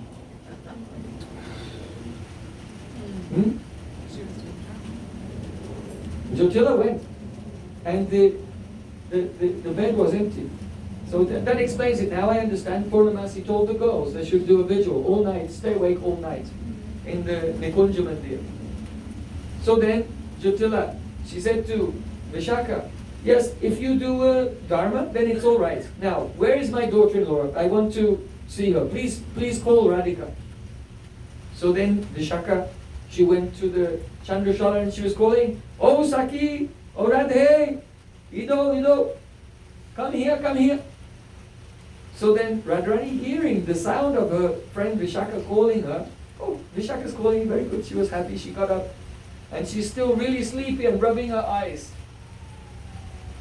"Oh Saki, Vishaka, I am so sleepy." And she rubbed her eyes and then she looked, Jyotila is here. And she whispered to Vishaka, "What is Jyotila doing here? Why is she here?" And Jyotila is looking at Radharani. She is wearing Krishna's pitambar. She didn't say anything. She just recognized, my daughter-in-law is wearing the golden uttariya, the upper cloth of that notorious boy who has spoiled so many young girls in Praja. So then, at that time, Radharani, she's got something to say to Vishaka. She said, "Oh Vishaka, I heard from Sarangi, there's a little girl, a younger girl named Sarangi. This Sarangi is Jyotila's niece. She's the sister of a cowherd boy named Vishal. And so he's the niece of Jyotila and the cousin of Abhimanyu." So Radhika says to Vishaka, "I have heard from Sarangi that this old lady went to the bank of the Jamuna last night in the middle of the night.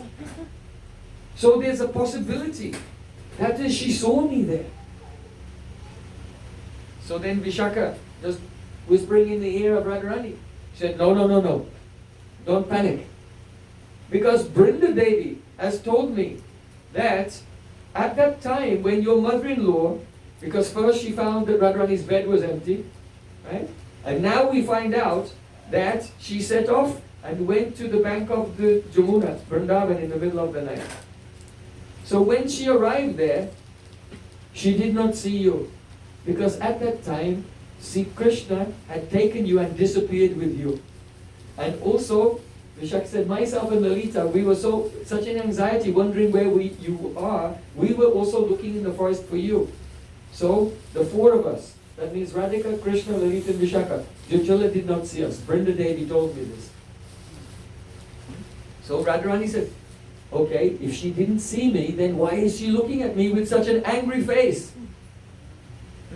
Jyotila is furious seeing the Pitamba.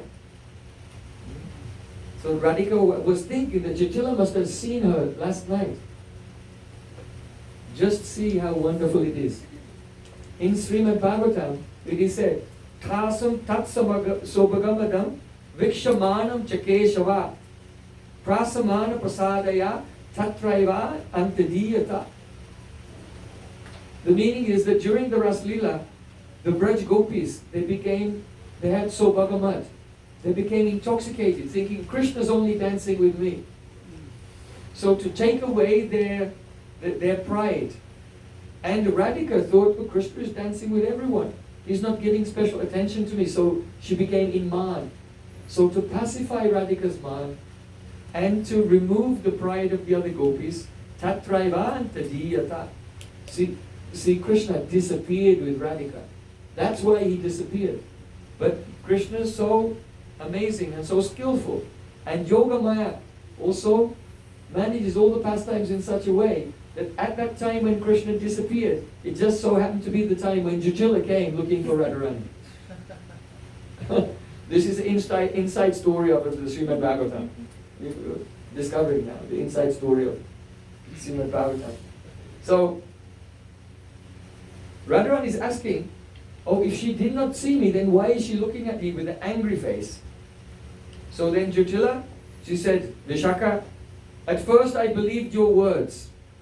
You said that my daughter-in-law was doing Dharma in the Nikunja Mandir. But now I am seeing, what is this pitambar? She's wearing Krishna's pitambar. So then, Vishaka herself and Radhika had not noticed that Radhika was wearing Krishna's pitambar. because they're so tired, they're not paying attention. So then Vishaka just looked at Radhika with great regret, because it's the service of the Sakis to always protect the heroine, that she never makes any mistake or does anything wrong.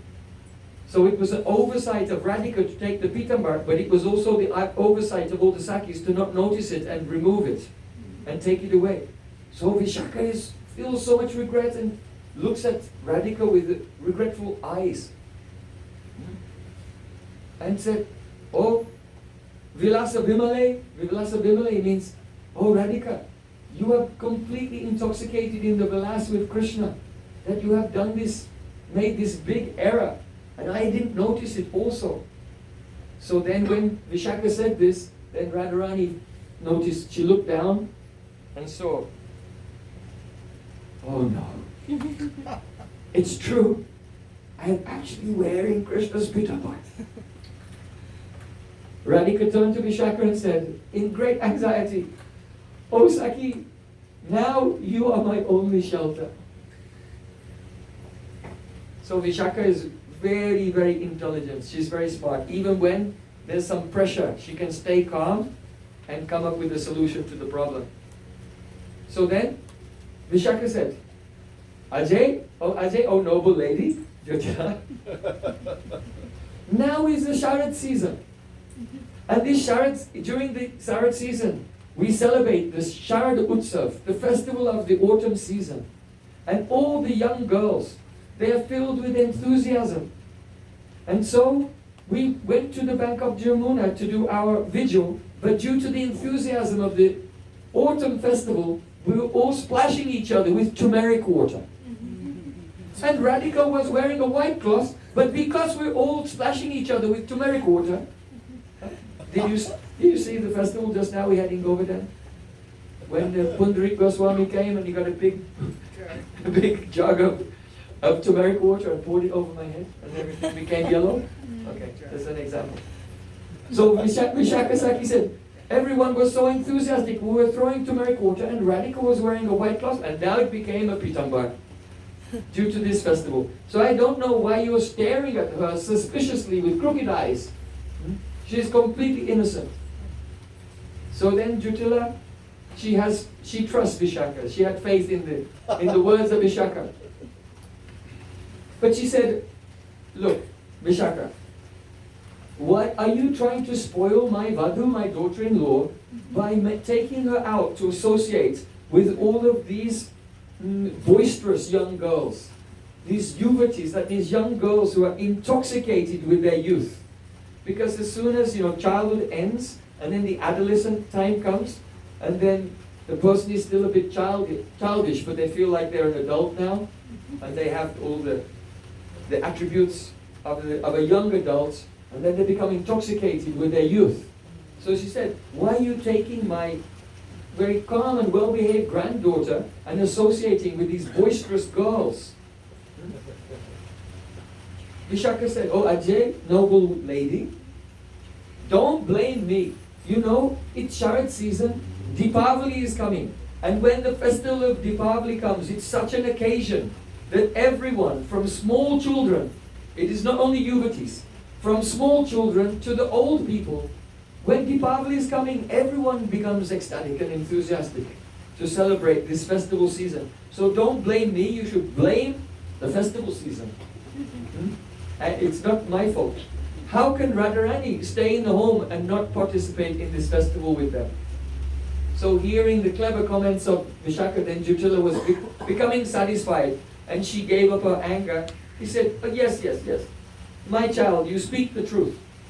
You speak the truth. I know that there were so many girls, because when I went into the forest, I saw on the bank of Jamuna so many young girls, and they were singing and dancing as if completely mad. So what was that? You'll hear it from the Srimad Bhagavatam, right? When Krishna disappears, then the gopis are crying, rolling on the ground. They're imitating Krishna's pastimes. They're talking to the trees. They're talking to the flowers. So it just ends up that Jyotila actually came, and from far away, she was looking, they've all become crazy. And she was looking for her daughter-in-law, and maybe Krishna. But Krishna wasn't there, and Radhika wasn't there either. So so because of this, she thinks that the excuses that Vishaka is giving are quite plausible. It's quite convincing. Yeah, I saw with my own eyes all these girls that they become quite crazy. But there's no men there. So then, when Jutila was pacified like this, then Vishaka looked at Radhika from the corner of her eye. What does that mean? That glance. What do those eyes say? We won. No, it means, oh Saki, did you see what a good excuse I gave? You should thank me for that, because I saved your life. Radharani gave a glance back. Yes, you saved my life. Thank you, Vishaka.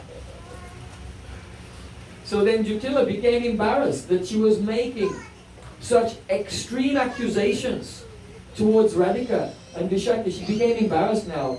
And she said, oh, Vishaka, please, don't take my words to heart. Don't take it seriously. I put my fingertips to my mouth. This is a sign of begging for forgiveness. And I pray to you, be merciful to me and just do one thing for me.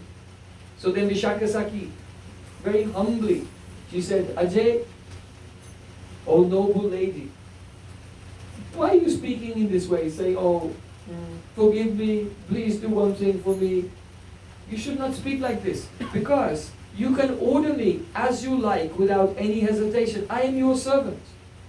Anything. You are my senior and you are very noble, and I am your young servant. You just tell me what you want me to do. So then Jutila said, taking Vishaka aside, oh Vishaka, you are very pure. So I beg you, please protect my daughter-in-law from the hands of Krishna. Vishaka said, you should not worry in this regard at all. Not only that, but I am not alone. I have support of Lalita Saki. And Lalita Saki, she's so Daksha Vichakshana. Daksha Vichakshana means she's expert, she's intelligent, and she knows a whole range of tactics to keep a young girl safe and far away from any notorious boys. So you can rest assured that your daughter-in-law, your Vadhu, is in good hands. So Jutila said, oh, where is Lalita now? So then Vishaka looked at, oh, Lalita's coming. She's just arriving now. And she's with Padma. Padma is actually the best friend of Chandravali. So then Jutila was thinking, oh, all the Sakis are coming together now from here and there. They should play together. I have things to do. I have to go and make some goba patties, some cow dung patties. So then Jutila excused herself and she went away.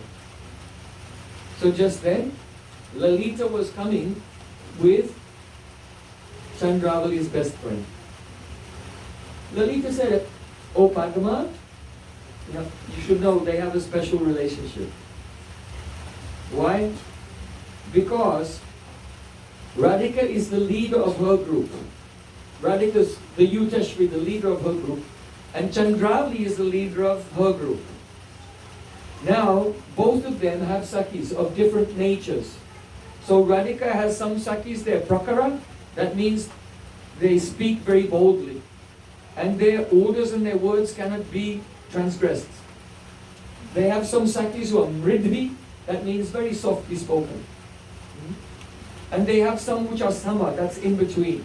Halfway between bold and aggressive, and gentle. So in Radhika's group, her right hand Saki, that is Lalita. Of the three types, which one is Lalita? Prakara. She speaks very sharply, very audaciously. She's Prakara. Who is Mridvi, very soft? Chitrasaki. Chitrasaki is very soft.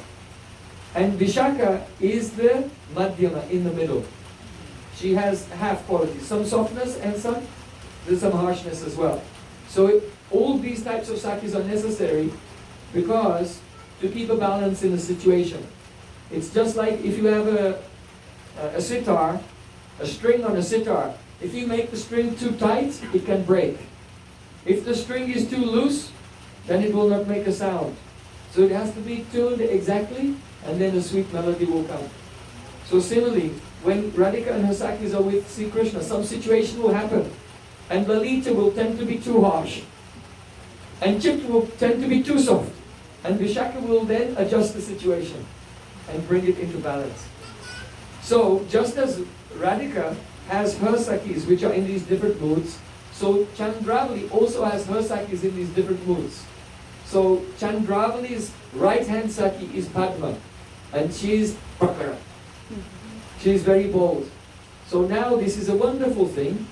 Two Sakis are walking together. Radhika's sharp Saki and Chandravali's sharp Saki are together. And they're talking to each other and really trying hard to be civil.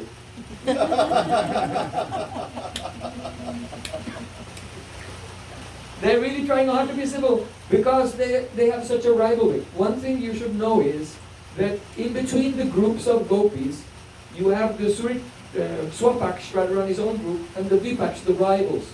So in between the rival groups, the two leaders, when they meet each other, they're very kind, very humble, and very polite. They never quarrel. The leaders never quarrel because it's below the dignity of the leader to get into any kind of quarrel. It will not be good taste.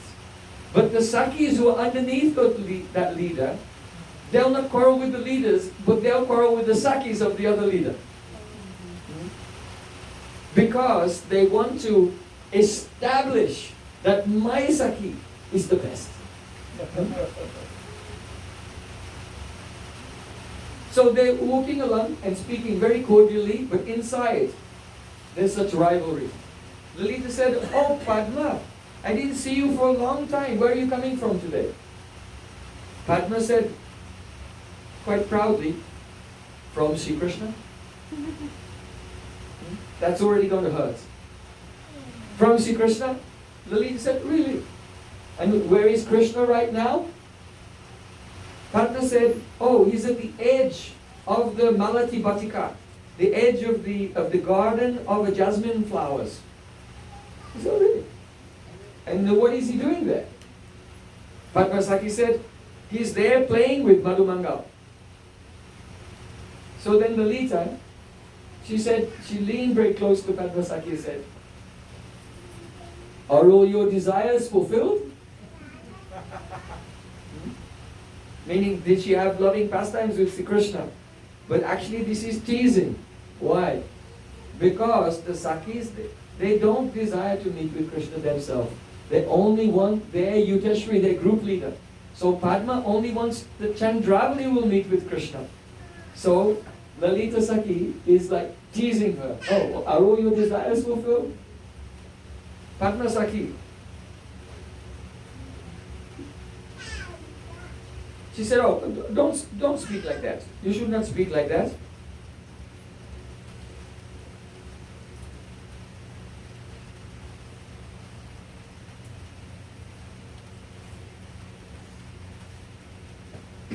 She said, "I met with Krishna in Madhumangal.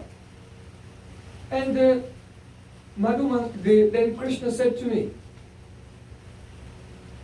'Oh Padma, you have offered me a crown of the flowers.'" Padma said, "I made a crown of flowers and I offered it to Krishna." At that time, Krishna said to me, "Oh Padma, you always give me a beautiful crown of flowers. But Lalita Saki, she always gives me Ragi Dhatu."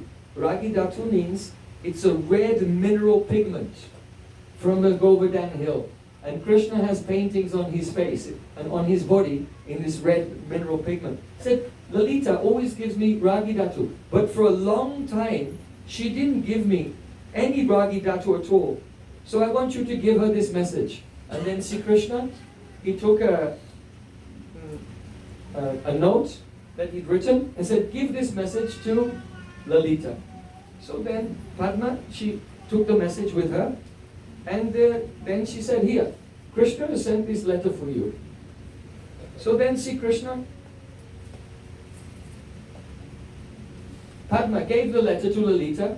Lalita took the letter and she began to read.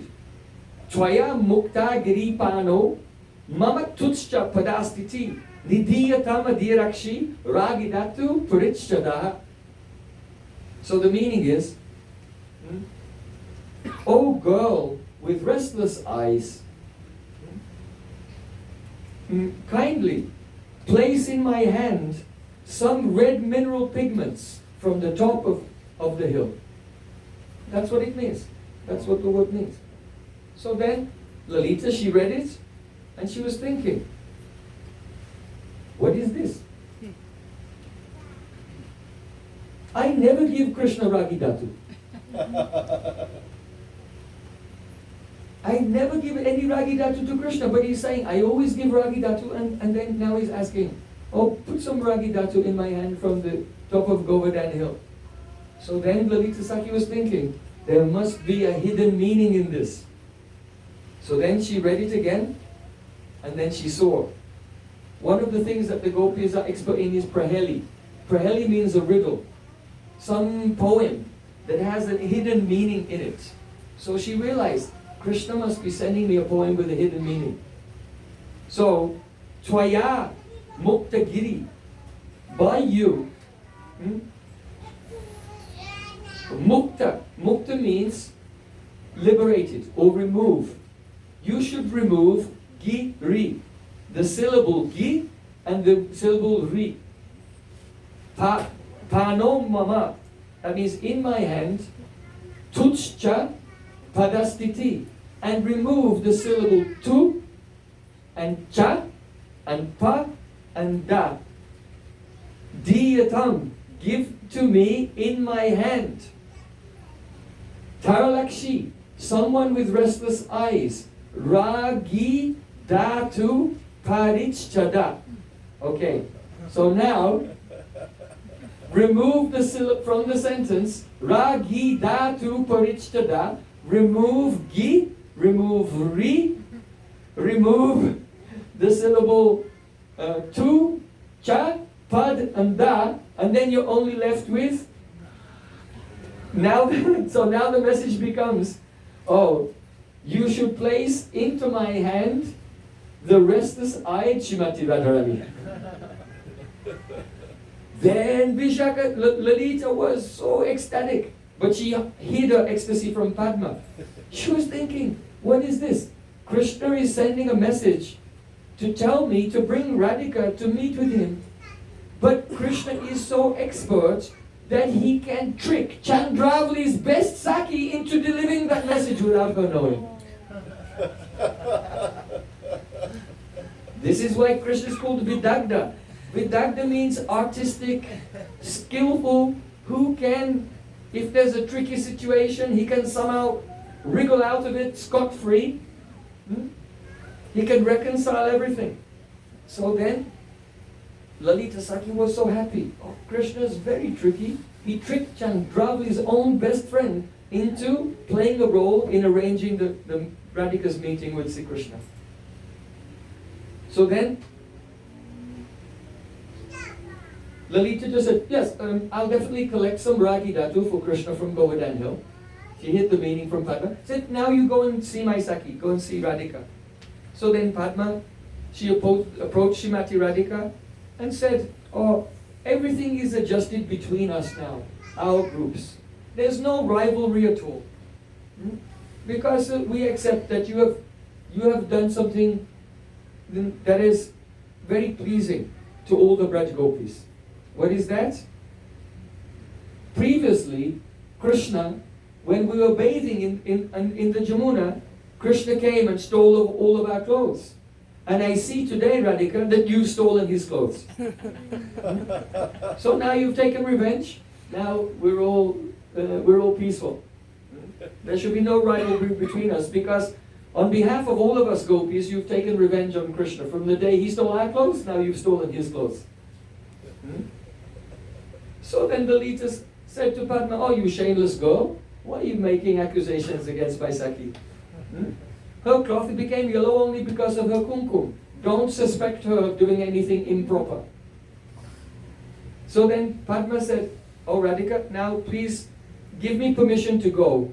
because I have to go and bring happiness to Chandravali by singing the pastimes of Krishna. What is she trying to say? She's trying to say that my Saki Chandravali has so much love for Krishna that she's dying in separation. So I must go there at once and save her life by singing the pastimes of Krishna. She's not saying openly that my Saki is more love for Krishna than you, but she's just implying that in her words. I have to quickly go now. I have to take care of my Saki and sing the pastimes of Krishna because she's suffering so much. And seeing that Radhika seems to be not suffering at that time. Vishaka said, she cannot tolerate it. That Chandravali has been, even by just, by the Dwani, by suggestion, Chandravali has been glorified over Radhika. Vishaka said, oh Padma, you are so fortunate that you always make your dear Saki Chandravali happy by singing the pastimes of Krishna. Padma said, oh Vishaka, you can also act in that way. You can sing the pastimes of Krishna to your Radhika. Why not? Vishaka said, no, it's not possible. Padma said, why? Why can't you sing the pastimes of Krishna to Radhika? Vishaka said, how is it possible? Because my Saki Radhika, as soon as she hears the name of Krishna, she becomes completely agitated and faints. What is the possibility of singing a whole pastime?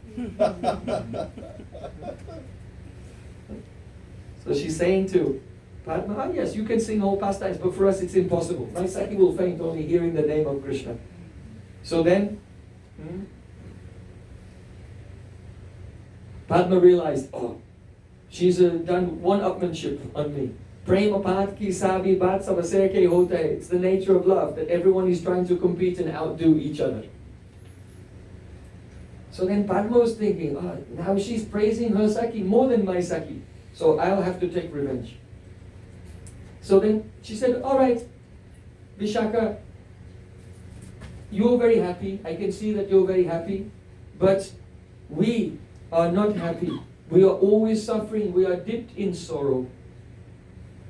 Lalita said, no, you don't suffer at all. Padma said, don't say that. We are full of sorrows because we have to continuously prepare new cosmetics for our Saki Chandravali. We don't have a spare moment. We always have to string new garlands and flowers and weave those garlands of flowers into the hair of Chandravali. We always have to put new fresh red color on the bimba fruit lips of Chandravali. And we have to continuously decorate her with ornaments. What does this mean? Now Padma is teasing Lalita and Vishaka. Why? Because it means our Chandravali is meeting with Krishna so many times every day that we never stop having to redress her and redecorate her. We have to put the fresh lipstick, a fresh eyeliner. We have to, all her ornaments get broken and scattered. We have to decorate her with new ornaments. We have to make new garlands for her hair. So she's just saying, oh, we're suffering so much because we have to do all of these services. But the hidden meaning, the implication, and she knows Lalita and Vishaka can understand it, is our Saki is meeting with Krishna so many times, every day. Not like your Radhika. So then Vishaka Saki said, it's true, you have so many difficulties. You have so many difficulties, we accept it. But we only have one difficulty in our life. Only one difficulty. Padma Saki said, and what is that? Vishaka said, for Krishna, Shrimati Radhika is like a very rare and unattainable star shining in the sky. And Krishna is like a mad and uncontrolled elephant wandering on the bank of the Jamuna, always tormented with the desire, when will I attain this shining star? When will I attain this shining star? So, when Vishaka Saki said that, then Padma could understand what she really means is this. Our problem is, Krishna's so uncontrollable. Our problem is trying to keep him away from Radha. Our Radhika does man, and we're trying to keep Krishna away. But your Chandravali is so easily available. At any time of the day and night, Krishna can just casually go there and meet with Chandravali. And so he's not so excited about this, but the whole time he's thinking, and it's true, even when Krishna meets with Chandravali, he's only thinking, when will I be able to meet with Radhika? This is a fact. So, meeting with Radhika is more precious and more rare, and Krishna has more eagerness. So then, in this way, the Vishaka Saki, she gave another insult on top of the previous injury to Padma Saki. By telling her, oh, yes, you have so many difficulties, but we only have this one difficulty. Keeping this mad elephant awake. He's so eager, he's difficult to control. So then Lalita Saki said, oh Vishaka, you've forgotten another difficulty. There's another sorrow we have. Vishaka Saki said, and what is that? Lalita, please remind me. If I've forgotten it, please remind me what it is. Lalita said, oh Vishaka, you're so simple. You're such a simple girl. You've forgotten that again and again we have to apply the Yavak Rasa. Yavak Rasa means the altar, the red dye on the soles of the feet of Srimati Radhika. We have to keep applying the Yavak Rasa on the tender bud-like feet of Srimati Radhika.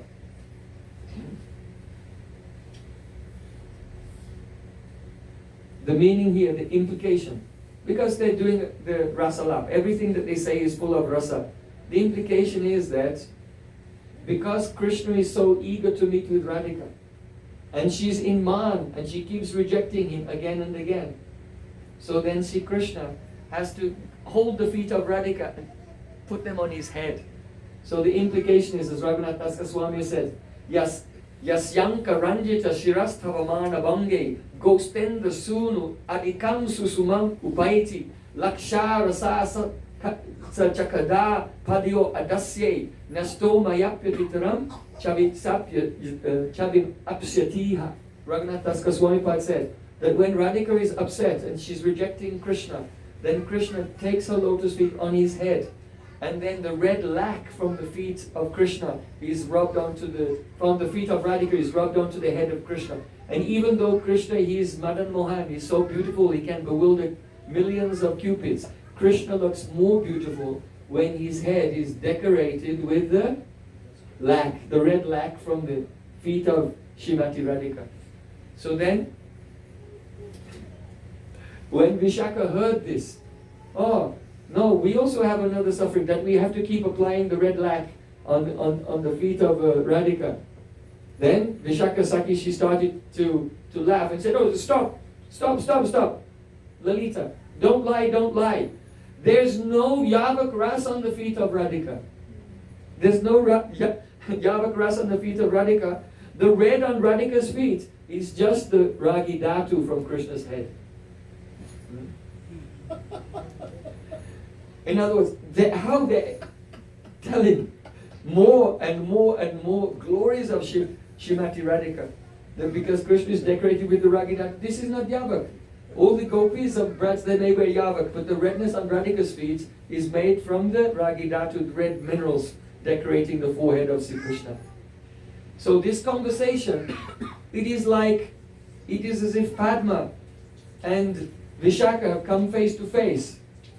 And Padma draws a handgun, but Vishaka takes a cannon. Boom!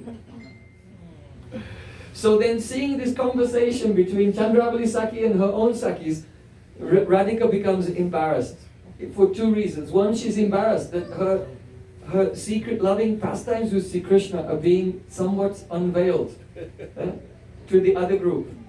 And at the same time, she's also embarrassed that this is a mismatch. There's a war of words going on, but it's a mismatch. It's like a featherweight fighting with a super heavyweight. It's a complete mismatch. So then Radhika said, oh, Saki Padma, don't listen to these Duramukhi gopis. Duramukhi means foul mouth. Don't listen to these foul mouth gopis. You quickly go and make your Saki Chandravali happy. So she sent Padma away. She sent her away out of compassion. She was being kind to Padma because it was just too cruel for her to be completely devastated by the amazing repartee, the devastating repartee of her Sakis Lalita and Vishaka. So this is the Prata Lila. What is happening now in the morning between 6 o'clock and 8:24 when Radhika wakes up and her Sakis come and the different conversations are going on. Sometimes with the Shamala may come, and sometimes Rupa Goswami has given the example, sometimes Lalita may come with Padma as well. Very beautiful. So from this one can intuit, oh, how glorious is the group of Radhika. One should have a very strong desire to be in Radhika's group and under the guidance of Lalita Sakhi and Vishaka. Srila Raghunath Das Goswami Pad, he says, Madhisha nata tvei braja vipina chandram braja bane sorvintam nata tvei tadatula sakitvei tulalitam vishakan shikshali vitarana gurutre priyasaro garindro tat prakshala litarati datvei smaramana. He's preaching to his own mind. Oh my dear mind, just have the intense love and take full shelter. Madhisha natatve. Radharani is Madhisha. She is my Swamini. And who is Krishna? Krishna is not my direct beloved. Krishna is the beloved of my Radhika. And who is Radhika? Radhika is the Ishri, the controller of the heart of Krishna. And Atula, Sakhi, her incomparable friend is Lalita. And my Shiksha Guru in all the various services is Vishaka Sakhi.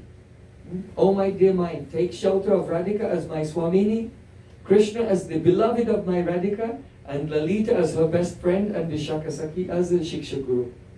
This is the Sambandha Gyan of those who are the followers of Srila Rupa Goswami. Srila Bhaktivinoda Thakur has sung, Radha Paksha Chari, Ye Jana Se Jana, Ye Bhave Se Bhave Take, Amito Radhika Pakshapati Sada, Kabo Nahi Heri Take, Vrishabhanu Sutta, Charana Sevane, Oibo Ye Palyadasi. Oh, when will I become the maidservant of the daughter of Vrishabhanu Maharaj? Si Radha Rasuka, Satata Sadhane, Rahibo Ami Prayasi, and I always remain at every moment simply trying to bring happiness to Srimati Radhika. And if anyone, Radha Pakshachari, if anyone is against Radharani's group, like that Padma, if anyone is against Radhika's group, like that Padma, I don't care who they are or what their mood is, then I don't want to associate with them. Radha Pakshi Sada Paksha Amito Radhika Pakshapati Sada. I will always be loyal and faithful only to Radha Paksha, only to Radhika's group. Kabu nahi eritake. Even I don't want to see the faces of the Sakis of Chandravali or anyone who is against Radhika. So Srila Bhaktivinoda Thakur, through these very beautiful songs, he's expressed the Vishesh Sambandha Gyan, the special, particular type of relationship with Krishna, with Radhika, with her Sakis, and also with the rivals and so on. So when the devotee comes into the stage of asakti and then enters into bhav, then when they chant the holy name, then the holy name reveals such beautiful pastimes. And those, for example, those devotees who have attained that stage, hearing this katha, hearing how Vishaka and Lalita are so devastating and so glorious over Padmasakhi, then they feel that they are in this pastime as the dasis of Radhika, and they are celebrating and feeling immense pride that, oh, my Radhika and her duty is so glorious. So that is our prayojan, but one will have to go through all the stages as we are discussing here: faith and sadhusanga, bhajana, kriya, and go through all of the anarthas, then be situated in Sambandha Gyan, then the Abhideya tattva comes. So in these morning pastimes, now the Sakis decorate Srimati Radhika and they set off to go to Nandagaon. And when they arrive in Nandagaon, there, Alinganena Sirasa Parichumbanena Snehavalokana Varena Chakanjanakshi Braje Shayor Navavudum Ivalalamanam Tvam Prakshikim Ridi Mahutsava Atanisye. Mother Yashoda is expecting Radhika, so she's come out from the palace and she sees Radhika approaching with Lalita Vishaka and all the other Sakis. And when Radhika approaches Nandagaon, she gives pranam to Mother Yashoda, and then Mother Yashoda picks her up very enthusiastically and alinganena embraces her, alinganena sirasa parichumbanena, and kisses Radhika all over her head, everywhere, all over her head and all over her face, again and again. Snehavalokana Varena Kanjanakshi. And she kisses her and then she extends her arms and looks at how beautiful she is and embraces her and kisses her again and again looks at her with so much affection. Brajay Shayor Navavidum. She's showing her such affection, it's as if she's her own daughter-in-law. Radhika is not the daughter-in-law of Mother Yashoda. But the way she's showing such affection to Radhika, it's as if she were her own daughter-in-law, and that's making Radhika nervous because it's too close to the truth. In the sense that Radhika considers herself, she is the completely loyal, completely dedicated, only living for Krishna. So in a hidden way, it is as if Mother Yashoda is her mother-in-law, but that's a secret that she hides from everyone. So as Mother Yashoda is showering Srimati Radhika with parental love, due to a Navavadu, a new daughter-in-law, then Radhika is Kanjanakshi. That means her eyes are like a Kanjan bird, a wagtail bird. The wagtail bird moves very quickly like this, very quickly. So Radhika is so embarrassed that her eyes are looking everywhere. What will everyone think if Mother Yashoda treats me in this way? So Tvam Prakshikim Ridi Utsava Atanisye, when will I see this festival of the heart, of the beautiful meeting between Radhika and Mother Yashoda in the Prata Lila. And then just as Radhika gave pranam and Mother Yashoda embraced her, then Lalita, Vishaka and the Sakis one by one, they give pranam and they go into the house and Mother Yashoda is embracing all of them. Oh, when will that day come that I may be in the back of that queue and the last person that Mother Yashoda will shower her, that's how you have her motherly affection. Yeah? So those who have come in the stage, they are Jatarati. Then in this time, from the 6 o'clock to 8:24, they are chanting and relishing all these beautiful leelas. Bole Vrindavan Bihari Lal ki jai, Bale Saniwali ki jai, Jai Jai Sri Radhe. Go Premanand. Hari Hari Bol.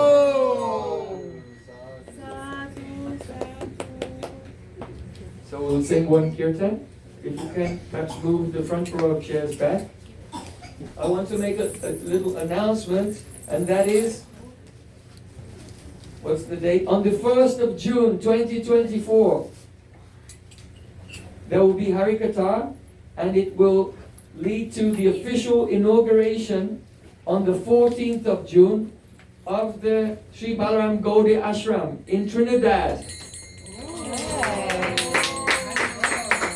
So you can, these are the invitations, you can get them from Balaram Prabhu, the invitations, and if you have the chance, you can fly there and celebrate a big festival of Harikatha. Many Vaishnavas and Sannyasis and Gurus will be going there to Trinidad to have Harikatha and celebrate the opening of the festival there.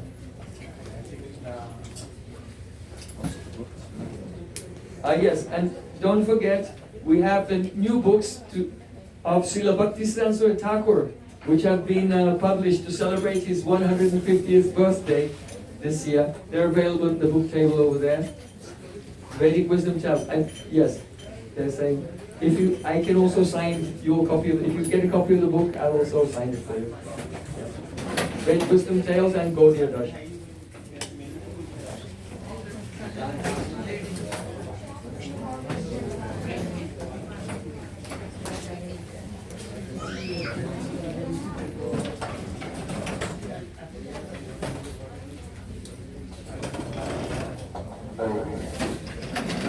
Yeah,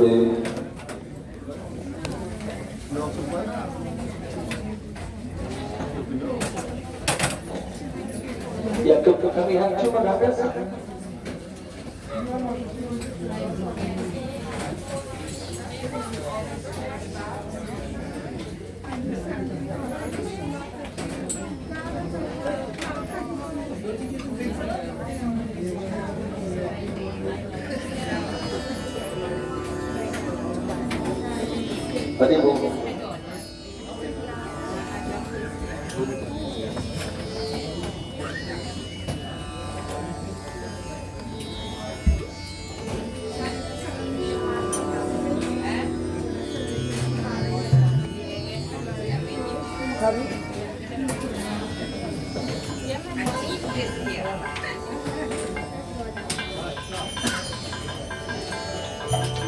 Yeah, you can take off your shoes and run into before the Supreme Lord and join us for the dancing and everything.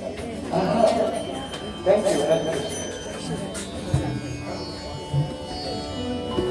Yes, come.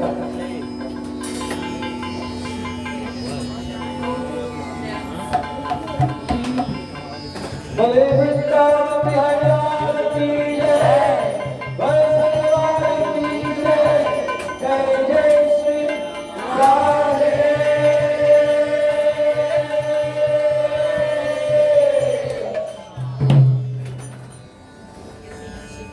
Hare Krishna,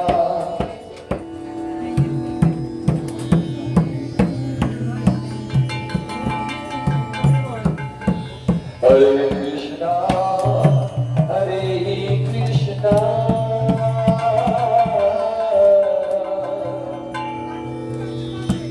Krishna Krishna, Hare Hare,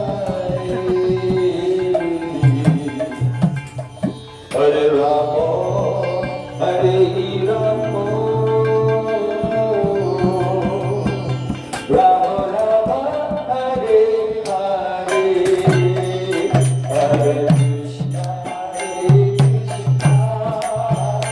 Krishna Krishna, Hare Hare, Hare Rama, Hare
Mithila Krishna Om Vishware Srisman Rupan Vijayavai Shila Bhakti Vedanta Sadayan Goswami Maharaj Ki Jai Mithila Krishna Om Vishware Srisman Goswami Maharaj Ki Jai Mithila Krishna Om Vishware Srisman Bhakti Vedanta Goswami Maharaj Ki Jai Krishna Om Vishware Srisman Bhaktivedanta Swami Prabhupada Ki Jai Krishna Om Vishware Srisman Bhaktivedanta Goswami Maharaj Ki Jai Jai Srila Bhakti Siddhanta Saraswati Thakur Jagat Guru Shri Prabhupada Ki Jai Mahapakama Shri Swami Maharaj Ki Jai Saptum Goswami Sadanta Karotinod Ki Jai Bhakti Gauri Prabhupada Ki Jai Jai Sri Rupa Sanatana Bhadrapada Shri Gopal Bhattana Swana Sarvaswami Ki Jai Jai Gos Krishna Chaitanya Bhavanitam Shri Advaita Gadadhar Shivasadi Gaur Bhakta Vrinda Ki Jai Shri Prajamandala Kachamanda Gauramanda Ki Jai Bhuvra Mangalkari Shri Harinam Sankirtan Ki Jai Rantaraj Shri Bhagavatam Ki Jai Shri Radha Govinda Gopinath Amaran Mohan Ju Ki Jai Ananta Koti Vaishnava Vrinda Ki Jai Sankata Bhakta Vrinda Ki Jai Pareswara Sasami Vishwabhanu Nandini Simati Radharani Ki Jai Gopura Premanande Hari Hari